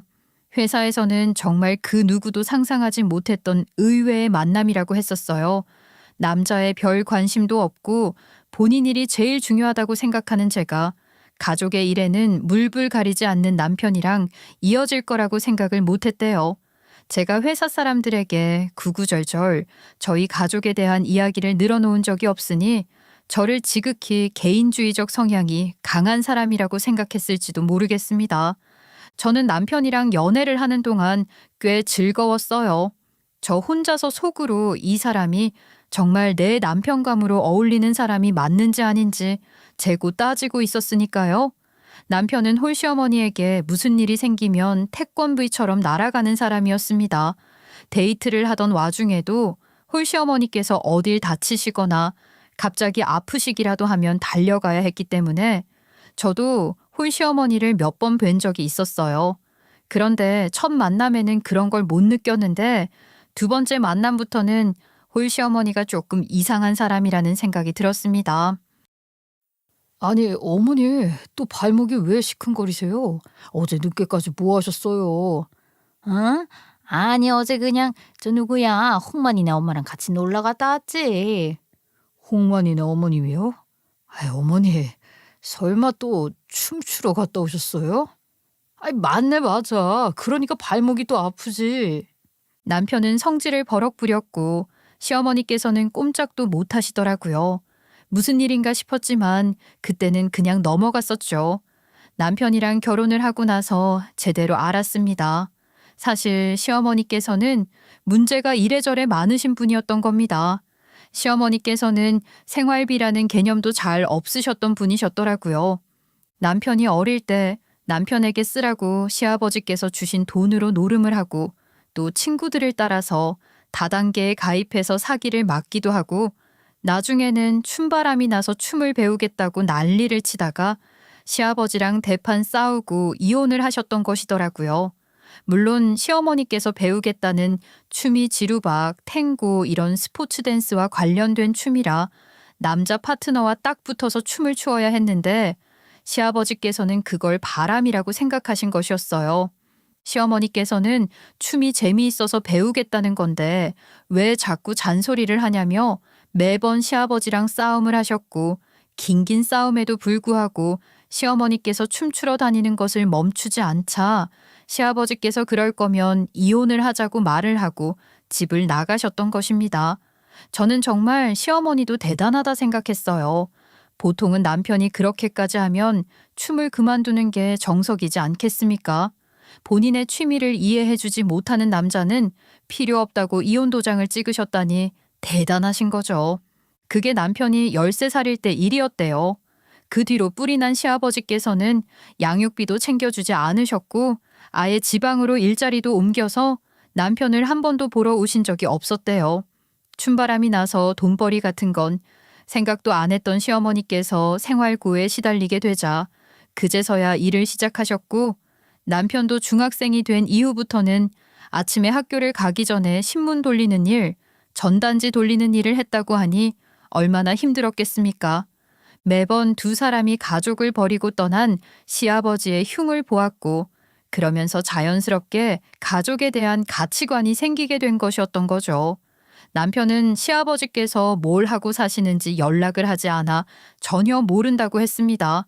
시아버지께서도 지방에 일자리를 구해 내려가신 뒤 그곳에서 재혼을 하시고 나서부터는 연락을 뚝 끊었다고 하더라고요. 그래서 남편은 시어머니께 더 각별한 마음을 가지고 있었다고 했어요. 시어머니께서는 남편을 키우느라 자연스럽게 춤을 끊으셨고 그렇게 먹고 사는 것에 집중을 하시다가 남편이 다 자라서 돈도 벌어오고 생활비 걱정도 사라진 뒤에서야 춤을 다시 추기 시작하셨다고 합니다. 나이가 60대신데 그렇게 춤을 춘다는 게 대단해 보이기도 했습니다. 근데 여기서 문제는 예전처럼 춤 학원에서 춤을 추시는 게 아니라 성인 나이트 클럽 같은 곳을 다니시면서 춤을 추신다는 것이었습니다. 밤 11시, 12시까지 춤을 추다가 맥주 몇 잔의 술에 취해 들어오신 적도 꽤 많고 그곳에서 만나게 된 제비한테 엮여서 돈을 뜯긴 적도 있었다고 했어요. 그래서 남편은 그런 곳에 가는 시어머니만큼은 이해도 못했고 또 엄청나게 싫어했습니다. 이 모든 사실을 결혼을 하고 난 다음에서야 알게 되었으니 저도 답이 없다 싶었습니다. 미리 알았다고 한들 크게 달라질 것은 없었겠지만 말입니다. 남편이랑 결혼 생활을 시작하면서 저희 집안에도 슬슬 변화가 일어나기 시작했습니다. 어떻게 보면 늘 아픈 손가락이었던 오빠가 저보다 먼저 결혼을 했고 노란 머리에 파란 눈동자를 가진 외국인 새언니가 임신을 했기 때문이었습니다. 제 결혼식에 새언니와 오빠도 참석을 했었는데 그때 이미 배가 불룩하니 나온 것이 너무 신기하더라고요. 우리 오빠와 새언니를 반반씩 닮았으면 어떤 아이가 태어날까 기대가 되기도 했었고요. 저희 엄마와 아버지께서도 손주 볼 생각에 무척이나 신이 나신 것 같았죠. 그래서 제가 결혼 준비를 할 때 부모님께서 이런 말씀을 하셨었습니다. 우리가 말이야 많이 고민을 했어. 너 결혼시키고 나면 우리가 무슨 걱정이 있겠니? 아무것도 없지. 갑자기 왜 그래? 어디 멀리 떠나는 사람처럼 그렇게 말하니까 괜히 긴장이 되네. 엄마 나 결혼하고 나서도 엄마 보러 자주자주 올 건데? 그러면야 좋겠지만 말이다. 네 오빠가 이번에 우리한테 그런 이야기를 하더라. 줄리아가 임신을 했는데 자기네들이 맞벌이 부부다 보니까 시터를 쓰려니 비싸기도 하고 마음이 영 차는 사람도 없다고 말이야. 설마 오빠가 미국에 와서 같이 살았으면 좋겠다 그랬어? 그래. 우리 보고 집도 넓은데 미국 와서 남은 여생 살아볼 생각 없냐고 하더라. 우리도 뭐 한국 생활 청산하고 가면 그럭저럭 괜찮을 것 같고 말이야. 아이 그럼 나도 엄마 옆에서 살고 싶은데. 우리가 미국에서 생활을 하다가 또 마음에 안 맞으면 다시 돌아올 수도 있고 그런 거지. 네 오빠랑 떨어져서 산 게 벌써 몇 년이니? 이제는 옆에 붙어서 시간을 좀 보내봐도 괜찮겠다 싶고. 저희 부모님께서는 서울의 집과 생활을 청산하고 미국으로 가시겠다고 하셨어요. 이미 결정을 내린 뒤에 저에게 말씀을 하신 것 같은 느낌이 들어서 저도 아쉽고 서운하다고 해서 부모님께 가지 말라고 말을 할 수 있는 상황이 아니었습니다.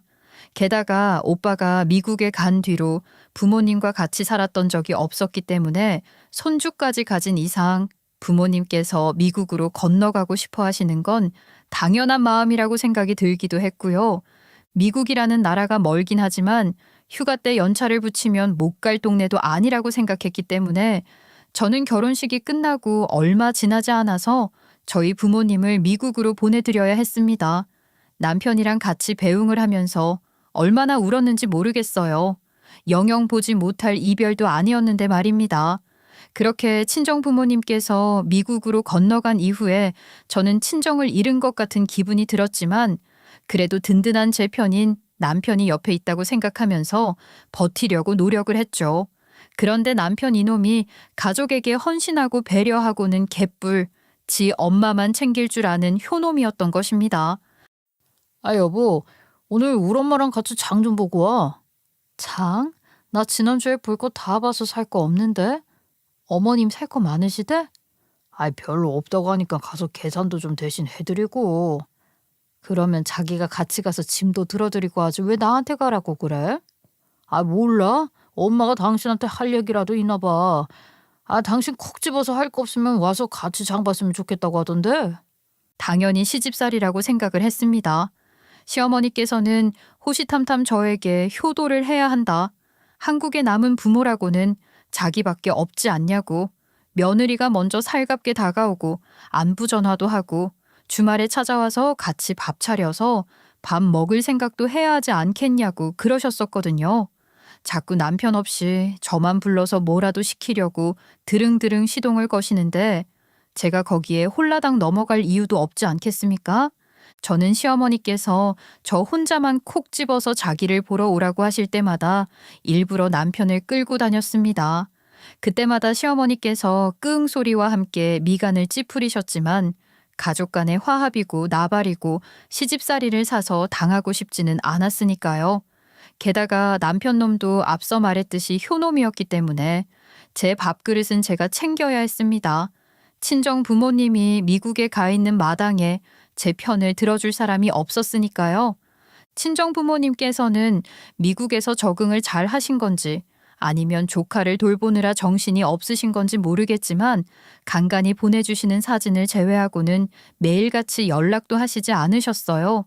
부모님께서 잘 지내고 계시는 것 같으니까 저도 잘 지내는 척 연락을 했었죠. 하지만 저는 결혼 생활이 지속되면 될수록 남편 때문에 스트레스를 받고 있었습니다. 우리 엄마 또 어디가 아프다는데? 아, 그 외에 예전에 춤추다가 다치신 다리가 그렇게 시큰거리신데 물리치료 받고 오셨다고 했고 저녁에 파스 좀 가져다 드리려고. 그걸로 되겠어?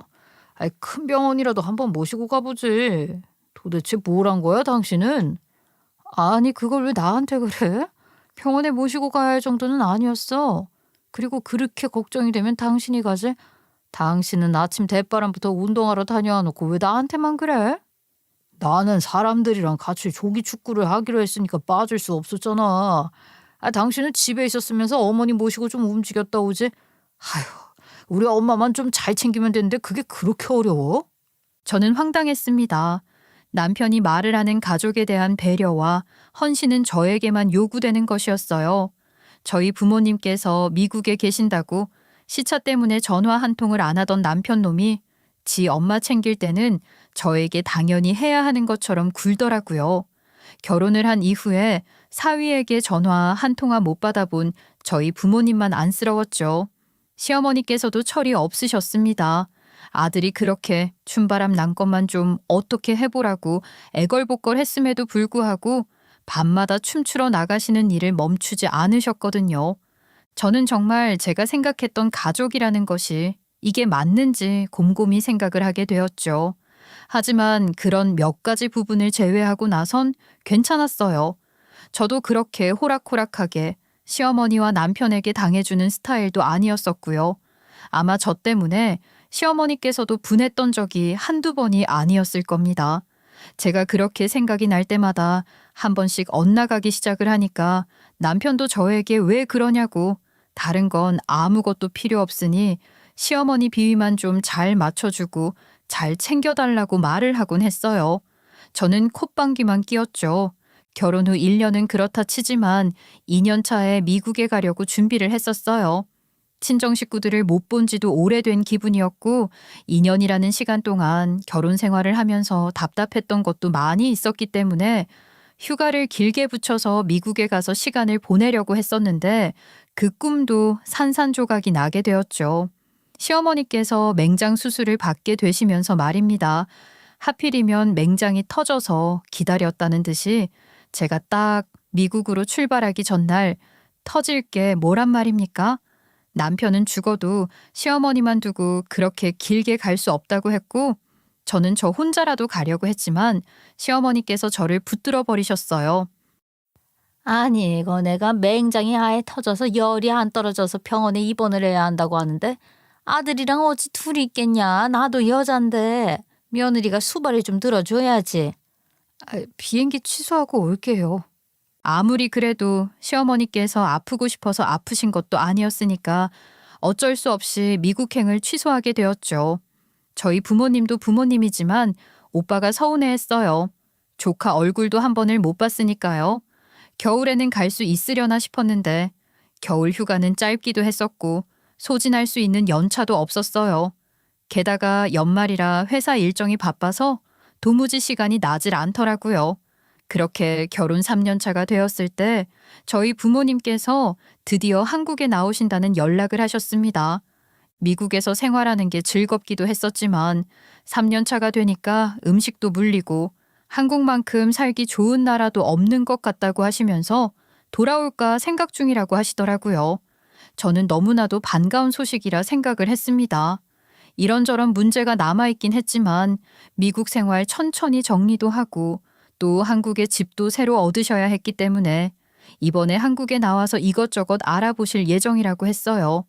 드디어 결혼 3년 만에 저희 가족을 만날 수 있다는 사실이 행복했죠. 남편에게도 말을 했더니 남편이 시큰둥하게 그러더라고요.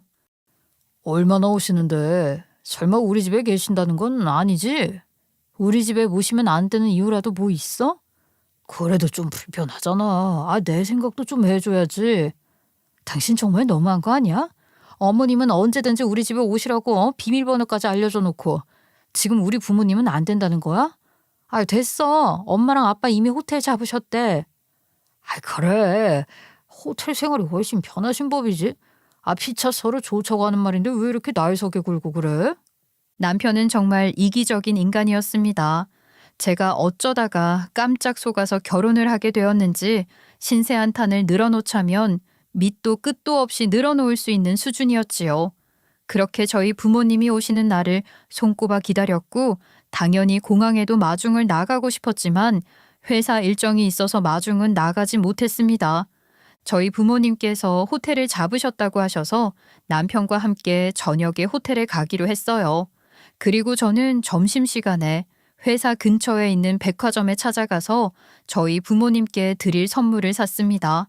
한국에서 뭘 보내드리려고 해도 미국에 다 있다고 거절을 하셨던 부모님이셨는데 저희 엄마가 화장품만큼은 한국이 최고인 것 같다고 하신 말이 기억났거든요.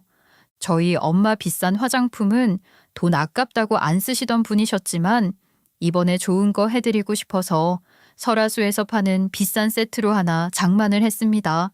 저녁에 퇴근하고 남편이랑 같이 부모님이 계신 호텔로 가는데 남편이 제가 품에 꼭 안고 있는 설화수 화장품을 쓱 보더니만 묻더라고요. 그건 뭐야? 뭐 산 거야? 점심시간에 엄마 드릴 화장품 좀 샀어. 아니, 요즘 화장품 가격 진짜 비싸더라. 설화수가 비싼 거야 알고 있었지만 이렇게 비싼 줄 몰랐네. 설화수? 설화수 화장품을 샀다고 지금? 돈이 어디 있어서 그런 걸 샀어? 돈이 어디 있긴 카드를 일단 긁었지. 엄마가 미국 화장품이 너무 안 맞는다고 그러셨었거든. 그렇게 말을 하자 남편이 갑자기 입을 앙 다물더니 빨간 신호가 떨어지자마자 유턴을 확 하는 게 아니겠어요? 저는 부모님이 계신 호텔 방향과 반대 방향으로 다시 차를 돌리는 남편을 황당한 눈으로 바라보았습니다. 큰 사거리에서 직진을 하면 저희 집이고 좌회전을 하면 시댁이었는데 좌회전 신호를 타러 가더라고요. 지금 뭐 하는 거야? 왜 시댁 방향으로 가는 건데? 몰라서 물어? 미국에 좋은 화장품이 널렸을 텐데 뭔 설화수를? 그건 그냥 우리 엄마나 줘. 우리 엄마가 필요하다고 했다니까? 당장 호텔로 가. 야, 그게 얼마짜린데 장모님께 드린다고 그래. 내가 뭐라 그랬어? 니녀는 우리 엄마만 챙기면 된다. 앞으로 우리 엄마만 챙기라고 했어? 안 했어? 확시 진짜. 남편이 마치 분노 조절 장애가 있는 사람처럼 씩씩거리면서 말을 하는데 덜컥 겁이 나서 무슨 말을 못 하겠더라고요. 가족을 위해서 헌신하고 배려하는 것은 며느리에게만 해당되는 말이었나 봅니다. 저는 더 이상 남편의 이런 작태를 참아주면서까지 시댁을 챙기고 비위를 맞추면서 살 필요가 없다는 생각이 들었습니다. 그동안 저희 친정이 미국에 있다는 이유로 시어머니만 챙겨왔었는데 시어머니께 쓴 돈만 따지면 설화수 몇 세트를 사고도 남을 텐데 고작 이 화장품 하나 샀다고 저한테 연연거리면서 시어머니나 챙기라고 하는 남편이 미친놈 같아 보였습니다. 지는 저희 부모님께 안부 전화라도 한번 해보고 그런 소리를 했으면 제가 입 아프게 말이라도 안 했을 겁니다. 무슨 조선시대에서 온 사람도 아니면서 여자는 출가 외인이라고 생각하는 것 자체가 기가 막혔습니다. 결혼을 했으니 저는 시댁만 챙겨야 한다 이런 사상이라면 발로 뻥 차주고 싶었습니다. 일단 차 아니었고 남편을 더 자극했다가는 무슨 일이 벌어질지 모른다는 생각이 먼저 들었어요. 그만큼 남편의 표정이 좋지 않았기 때문이었습니다. 결국 차는 시댁 주차장에 들어서게 되었고 남편은 주차를 마치더니 저에게 설화수 화장품 세트를 들고 내리라고 하더라고요. 저도 다 생각이 있었기 때문에 아무런 말도 하지 않고 화장품 세트를 들고 차에서 내렸습니다. 그리고는 남편과 함께 시댁으로 들어갔어요. 저에게 화를 내던 남편의 모습은 온데간데 없고 온순한 양이 되어서는 시어머니께 선물을 가져왔다고 말을 하면서 저에게 눈짓을 하더라고요. 아이, 선물? 무슨 선물을 가져왔다는 거야? 네 손에 있는 그게 내 선물이냐? 그럼 일리 가져와 봐라. 얼마나 좋은 건지 보게. 아니요, 어머님께 드릴 선물은 이게 아닌데요. 잠시만요. 그리고 저는 휴대폰을 바로 들었습니다. 제가 웃으면서 어디론가 전화를 걸고 있으니 남편이랑 시어머니 둘 다 멍하니 저를 바라보고 있더라고요. 아무래도 남편이 말을 한 선물이라는 것은 제 손에 들려있는 쇼핑백인 것 같은데 쇼핑백은 건네주지도 않고 선물은 따로 있다면서 휴대폰을 들었으니 말입니다. 남편은 저에게 뭐 하는 짓이냐는 얼굴을 하고 있었고 저는 어차피 이판사판 끝판이다 라는 생각으로 부동산으로 전화를 걸었습니다. 부동산 주인 아주머니께서 전화를 받자 저는 스피커폰으로 돌려서 전화 통화를 시작했습니다. 아주머니, 잘 지내셨죠? 이번에 저희 집 전세 계약 갱신해야 하는 걸로 알고 있는데 이거 그냥 집 뺄게요. 집을 빼겠다고요? 그 삼익빌라 말하는 거죠? 시어머니가 사신다던 그 집. 네, 맞아요. 저희 시어머니께서 이제 더 이상 이 집에서 혼자 사실 필요가 없으실 것 같아서요. 이거 전세금 제 통장으로 보내주시면 됩니다. 아유, 그런 건 내가 또 확실하지. 실거주는 시어머니가 하고 있지만 계약은 며느리가 했잖아. 맞지? 네, 맞아요. 그러면 집주인분이랑 이야기해 주세요. 다음 달 중순에 계약 끝인 걸로 알고 있는데 그때 이사 나가면 되죠? 가만히 있어 보자. 예, 맞아요, 맞아. 다음 달 중순이 만긴 해. 아유, 다행이다. 안 그래도 요즘 집 찾는 젊은 부부들 많았는데 그 집이 좀 연식이 되긴 했어도 구조는 좀 잘 빠졌잖아. 네, 그럼 부탁 좀 드릴게요. 제가 그렇게 전화를 끊자 시어머니께서 화들짝 놀라시며 저에게 집을 왜 빼냐고 무슨 일이냐고 물어보셨죠. 남편은 영문을 모르는 얼굴을 하면서 저와 시어머니를 번갈아 가면서 쳐다보았습니다. 그럴만 하겠죠. 이 집은 쭉 시어머니 자가로 가지고 있었던 빌라였었는데 갑자기 전세에 집주인에 그리고 돈은 또 며느리에게 흘러간다고 하니까 남편 입장에서는 꿈을 꾸고 있나 싶었을 거예요. 남편이 시어머니와 저를 붙잡고 이게 무슨 일이냐고 큰 소리를 내기 시작했고 시어머니께서는 침을 꼴깍꼴깍 삼키시며 긴장이 잔뜩 든 얼굴로 저를 쳐다보셨습니다. 핵폭탄급 진실을 알고 있는 제 입에서 어떤 말이 나오게 되더라도 본인은 아들에게 죽은 목숨이구나 하고 생각하셨을 거예요. 제가 시어머니의 어마어마한 비밀을 쥐고 있었거든요. 사실 이 집은 제가 시집을 올 때만 해도 시어머니의 집이었습니다. 제가 결혼 1년 차였을 때 자꾸만 저를 남편 몰래 따로 불러내시려고 하는 시어머니가 영 수상하기도 하고 부담스럽기도 해서 그 꿍꿍이를 알고 싶었어요. 시어머니께서는 저와 단둘이 있을 기회가 찾아오자 저를 붙잡고 투자 이야기를 꺼내기 시작하셨습니다. 저는 콧방귀를 뀌었죠. 시어머니께서 자주 가는 캬바레가 있었는데 거기서 마음이 잘 맞는 짝꿍을 만나셨다고 하더라고요. 같이 춤을 추면서 정도 쌓고 마음도 쌓고 다 했는데 그 사람이 사업가고 투자금이 필요하다면서 저에게 돈을 좀 빌려줄 수 있냐 물어보신 거죠. 저는 시어머니께 신신당부를 했습니다. 그런 곳에서 만난 사람 중에 정상이 어디 있겠냐고, 분명히 어머님의 간이고 쓸개고 다 빼먹을지도 모르는 사람일 거라고요. 아니 너는 왜 사람 말을 못 믿고 그러냐. 얼굴을 딱 보면 믿음이 간다니까는. 내가 이렇게까지 믿음이 가는 사람은 또 처음이라서 그래. 사업에 투자하면 나중에 몇 배로 불려준댄다. 당장 이자도 주고. 어머님, 그게 말이나 되는 소리예요? 사업에 투자를 하는데 갑자기 무슨 이자 타령이래요? 사기꾼 같으니까 괜히 넘어가지 마시고 어머님도 얼른 손절하세요. 손절은 무슨 손절이야. 아니 회사에 수익이 생기니까 이자를 쳐준다는 거지. 뭐 아무나 주는 건 줄 알아? 나랑 내 집만 준다고 했다니까는. 그거 폰지 사기 같은 거 아니에요? 어머님, 진짜로 그거 위험해 보이니까 하지 마세요. 전 경고했어요. 시어머니께서는 저에게 돈도 투자 안 한다면서 사람이 의심이 많아서 돈 벌기는 글러먹었다고 면박을 주셨죠. 하지만 3개월이 차에 지나지 않아서 시어머니 입에서 곡소리가 나오게 된 것은 어쩌면 뻔한 결과이기도 했습니다. 그 나이에도 사랑이라는 감정이라는 것은 사그라들지 않고 살아있는 것인지 그 남자에게 푹 빠져서 전 재산을 다 털어준 시어머니께서는 빈털터리가 되고 만 것이었습니다. 저는 시어머니께 현금을 얼마나 쥐어주신 거냐고 한숨을 쉬며 물어보았죠. 대답은 정말 경악스러웠습니다. 어메나 며느라가야 나 어쩌냐 이제. 나 이 집 팔았다. 그놈이 돈 벌어서 나보고 좋은 아파트에서 같이 살자고. 이 집 팔아서 투자를 하라고 꼬드기는 바람에. 뭐라고요? 어머님, 미치셨어요 정말? 그래, 이를 어쩌냐. 내가 정말 미쳤나 보다. 내가 미쳤나 봐. 아유 진짜 내 전 재산이나 다름없는 이 집을 팔아서 줬어. 나 이제 어떡하냐. 그놈이 돈 다 가지고 날랐어. 경찰서에 가서 신고했는데 이놈의 새끼가 이름도 가짜, 신분증도 가짜, 통장도 지 통장이 아니라 뭔 대포 통장인지 뭔지 그냥 아예 사기를 치려고 작정한 놈이더라니까. 그럼 어떡해요? 당장 집은 어쩌시려고요? 우리 아들이 알면 나 죽어. 어떡하냐. 알면은 나 한 번만 살려줘라.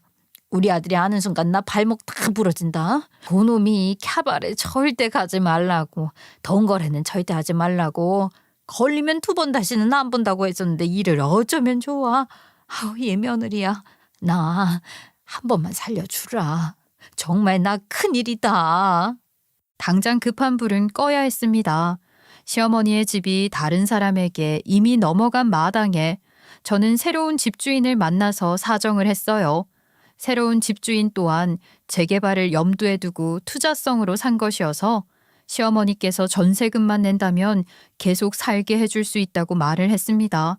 하지만 집 전세금만 해도 억 단위인데 그 돈을 어떻게 단순간에 마련할 수 있었을까요? 그건 바로 저희 친정부모님께서 살던 집을 처분하지 않으셨기 때문에 가능했습니다. 오빠가 갑작스럽게 미국으로 와줄 수 있냐고 물어본 탓에 집을 팔고 정리하고 할 시간이 부족했던 것입니다. 이민 준비만 해도 시간을 꽤 잡아먹는 일이었고, 또 저희 부모님께서는 미국 생활이 맞지 않으면 언제든지 한국으로 돌아올 수 있게 집은 가지고 있고 싶어 하셨어요. 그냥 빈집으로 두기엔 아까운 집이라 제가 전세를 두고 관리하고 있었는데 그 전세 자금이 제 손에 있었습니다. 일단 급한 불은 꺼야 한다는 생각에 그 돈으로 시어머니의 새로운 집주인에게 전세금을 주었고, 시어머니께서는 계속해서 그 집에서 지내실 수 있게 된 것이었습니다. 그이에게는 절대로 비밀로 해야 해요. 제가 전세금 가지고 있었다는 것도, 어머님이 집을 팔아먹은 것도요. 당연하지. 내가 이 비밀은 죽을 때까지 지키마. 정말 고맙다. 남편은 저에게 친정 부모님의 전세금이 있다는 사실을 알면 눈독을 들일 것 같았기 때문에 비밀로 하고 있었어요. 시어머니와 저와 둘 다 비밀을 하나씩 나누었기 때문에 입을 꾹 다물었죠. 하지만 일이 이 지경이 되었는데 비밀이고 나발이고가 어디 있겠습니까? 시어머니께서는 모든 사실이 밝혀지자 벌벌 떠셨고 남편은 콧김을 씩씩 내뿜었습니다. 그러면 지금 이 집이 엄마 집이 아니라 전세집이고 전세금은 와이프가 낸 돈이라서 돌려줘야 한다는 얘기야? 그럼 엄마는 어디 가서 지내게? 어디 가냐니 당연히 당신이 집으로 모셔야지. 당신이 지금 학가에도 괜찮다고 한 거야? 그래? 내가 언제 학가를 한다고 그랬어? 당신이 모시고 살아. 난 우리 엄마랑 아빠랑 살 테니까. 그게 지금 뭔 소리야? 나보고 우리 어머니를 혼자 모시고 살으라고? 그럼 당신은 뭐 나랑 이혼이라도 하겠다는 소리야? 그래, 맞아. 이혼이라도 하겠다는 소리다. 왜? 내가 이 꼴을 보면서 왜 당신이랑 계속 같이 살아야 하는데? 나 더 이상은 이렇게 못 살아. 고작 설화수 화장품 하나 가지고 연년 소리 들으면서 우리 부모님께는 전화 한 통 안 하는 놈이랑 효도요도하면서 더 이상 못 살겠다고. 제가 소리를 버럭 지르자 남편도 시어머니도 아무 말도 못했어요. 저는 그 길로 화장품 세트를 챙겨서 시댁을 나왔고 남편은 어딜 가는 거냐면서 저를 따라왔어요. 감정적으로 나오지 말자고 이성적으로 생각을 다시 해보자고 하면서 저를 달래려는데 열이 받아서 쇼핑백으로 남편의 대가리를 확 후려버렸습니다. 튼튼한 화장품 병과 남편의 머리가 깡하고 부딪히는 소리가 났어요. 남편은 얻어맞고 얼이 빠진 얼굴을 하더라고요. 지금 뭐 하는 짓이야? 이혼해. 너 같은 놈이랑 더 이상 못 살아. 남편은 저에게 얻어맞은 충격이 컸던 건지 더 이상 저를 따라오지 않더라고요. 혼자 택시를 타고 부모님이 계신 호텔에 도착을 하자마자 펑펑 울어버렸습니다. 그리고는 그동안 있었던 제 마음속의 서러움을 전부 뱉어냈어요. 아버지께서는 남편의 얼굴에 주먹이라도 날려야 속이 시원하겠다며 분노를 참지 않으셨고 엄마는 기가 막혀 하시면서 당장 이혼을 하고 같이 살던 같이 미국을 가던 하자고 하셨습니다. 당장 직장을 그만둘 수 없었지만 부모님께서 그렇게 말을 해주시니까 무척이나 든든한 느낌이었어요. 저는 집으로 부모님과 함께 돌아갔어요. 남편은 제가 오기를 기다렸던 것처럼 벌떡 일어나 현관으로 다가오다가 저희 아버지께서 날린 주먹에 얼굴을 정통으로 얻어맞고 말았습니다. 감히 내 딸을 그런 취급을 하고 살아? 내가 결혼을 시켰지? 우리 딸을 종으로 팔아치웠어? 당장 이혼해. 장인어른, 저 잘못했습니다. 앞으로는 조심하겠습니다. 소 잃고 외양간 고치면 그만인 줄 알아? 이미 버스는 떠났네. 남편은 무릎까지 꿇고 빌었지만 저를 비롯한 우리 가족 모두의 마음은 이미 떠나고 없었습니다. 저는 이혼 서류에 도장을 절대로 찍지 않겠다는 남편에게 소송을 걸었고 부모님의 권유에 따라서 회사에도 사직서를 제출했습니다. 남편이랑 같은 회사에서 마주치고 싶지 않았거든요. 시어머니의 전셋집을 뺀 돈을 부모님께 돌려드렸고 저는 부모님의 미국 생활을 정리하기 위해 함께 미국으로 떠났습니다. 사실 사직서를 낸 것도 계획이 있어서였어요. 이전부터 이직을 생각하고 있기도 했었고 제 경력이나 나이나 지금이 딱 이직 타이밍이라고 생각을 했었기 때문이었습니다. 부모님께서 미국 생활을 정리하는데 2-3달 정도 걸린다고 하셔서 그 기간 동안 조카들이랑 시간도 실컷 보내고 미국 여행도 할 겸 그렇게 떠나게 되었어요. 남편과 이혼은 아이가 없어서 생각보다 어렵지 않았고요. 그렇게 미국에서 실컷 좋은 시간을 보낸 뒤 부모님과 한국으로 돌아왔고 저는 이직에 성공을 했습니다. 다음 주부터 첫 출근을 하기로 했어요.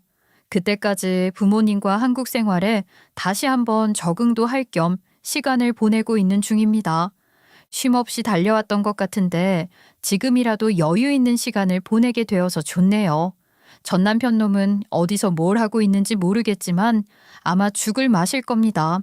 결혼 생활하는 내내 저에게 떠넘겼던 시어머니를 다시 모시고 살아야 했으니까요. 게다가 시어머니께서도 더 이상 캬바레에 갈 수 없으니 많이 답답하실 거예요. 그 2사람이 죽을 때까지 지지고 볶고 잘 살았으면 좋겠네요. 저는 제 인생이 지금부터 시작된다 생각하고 위기를 기회로 잘 넘겨보도록 하겠습니다. 제 이야기를 끝까지 들어주셔서 감사합니다.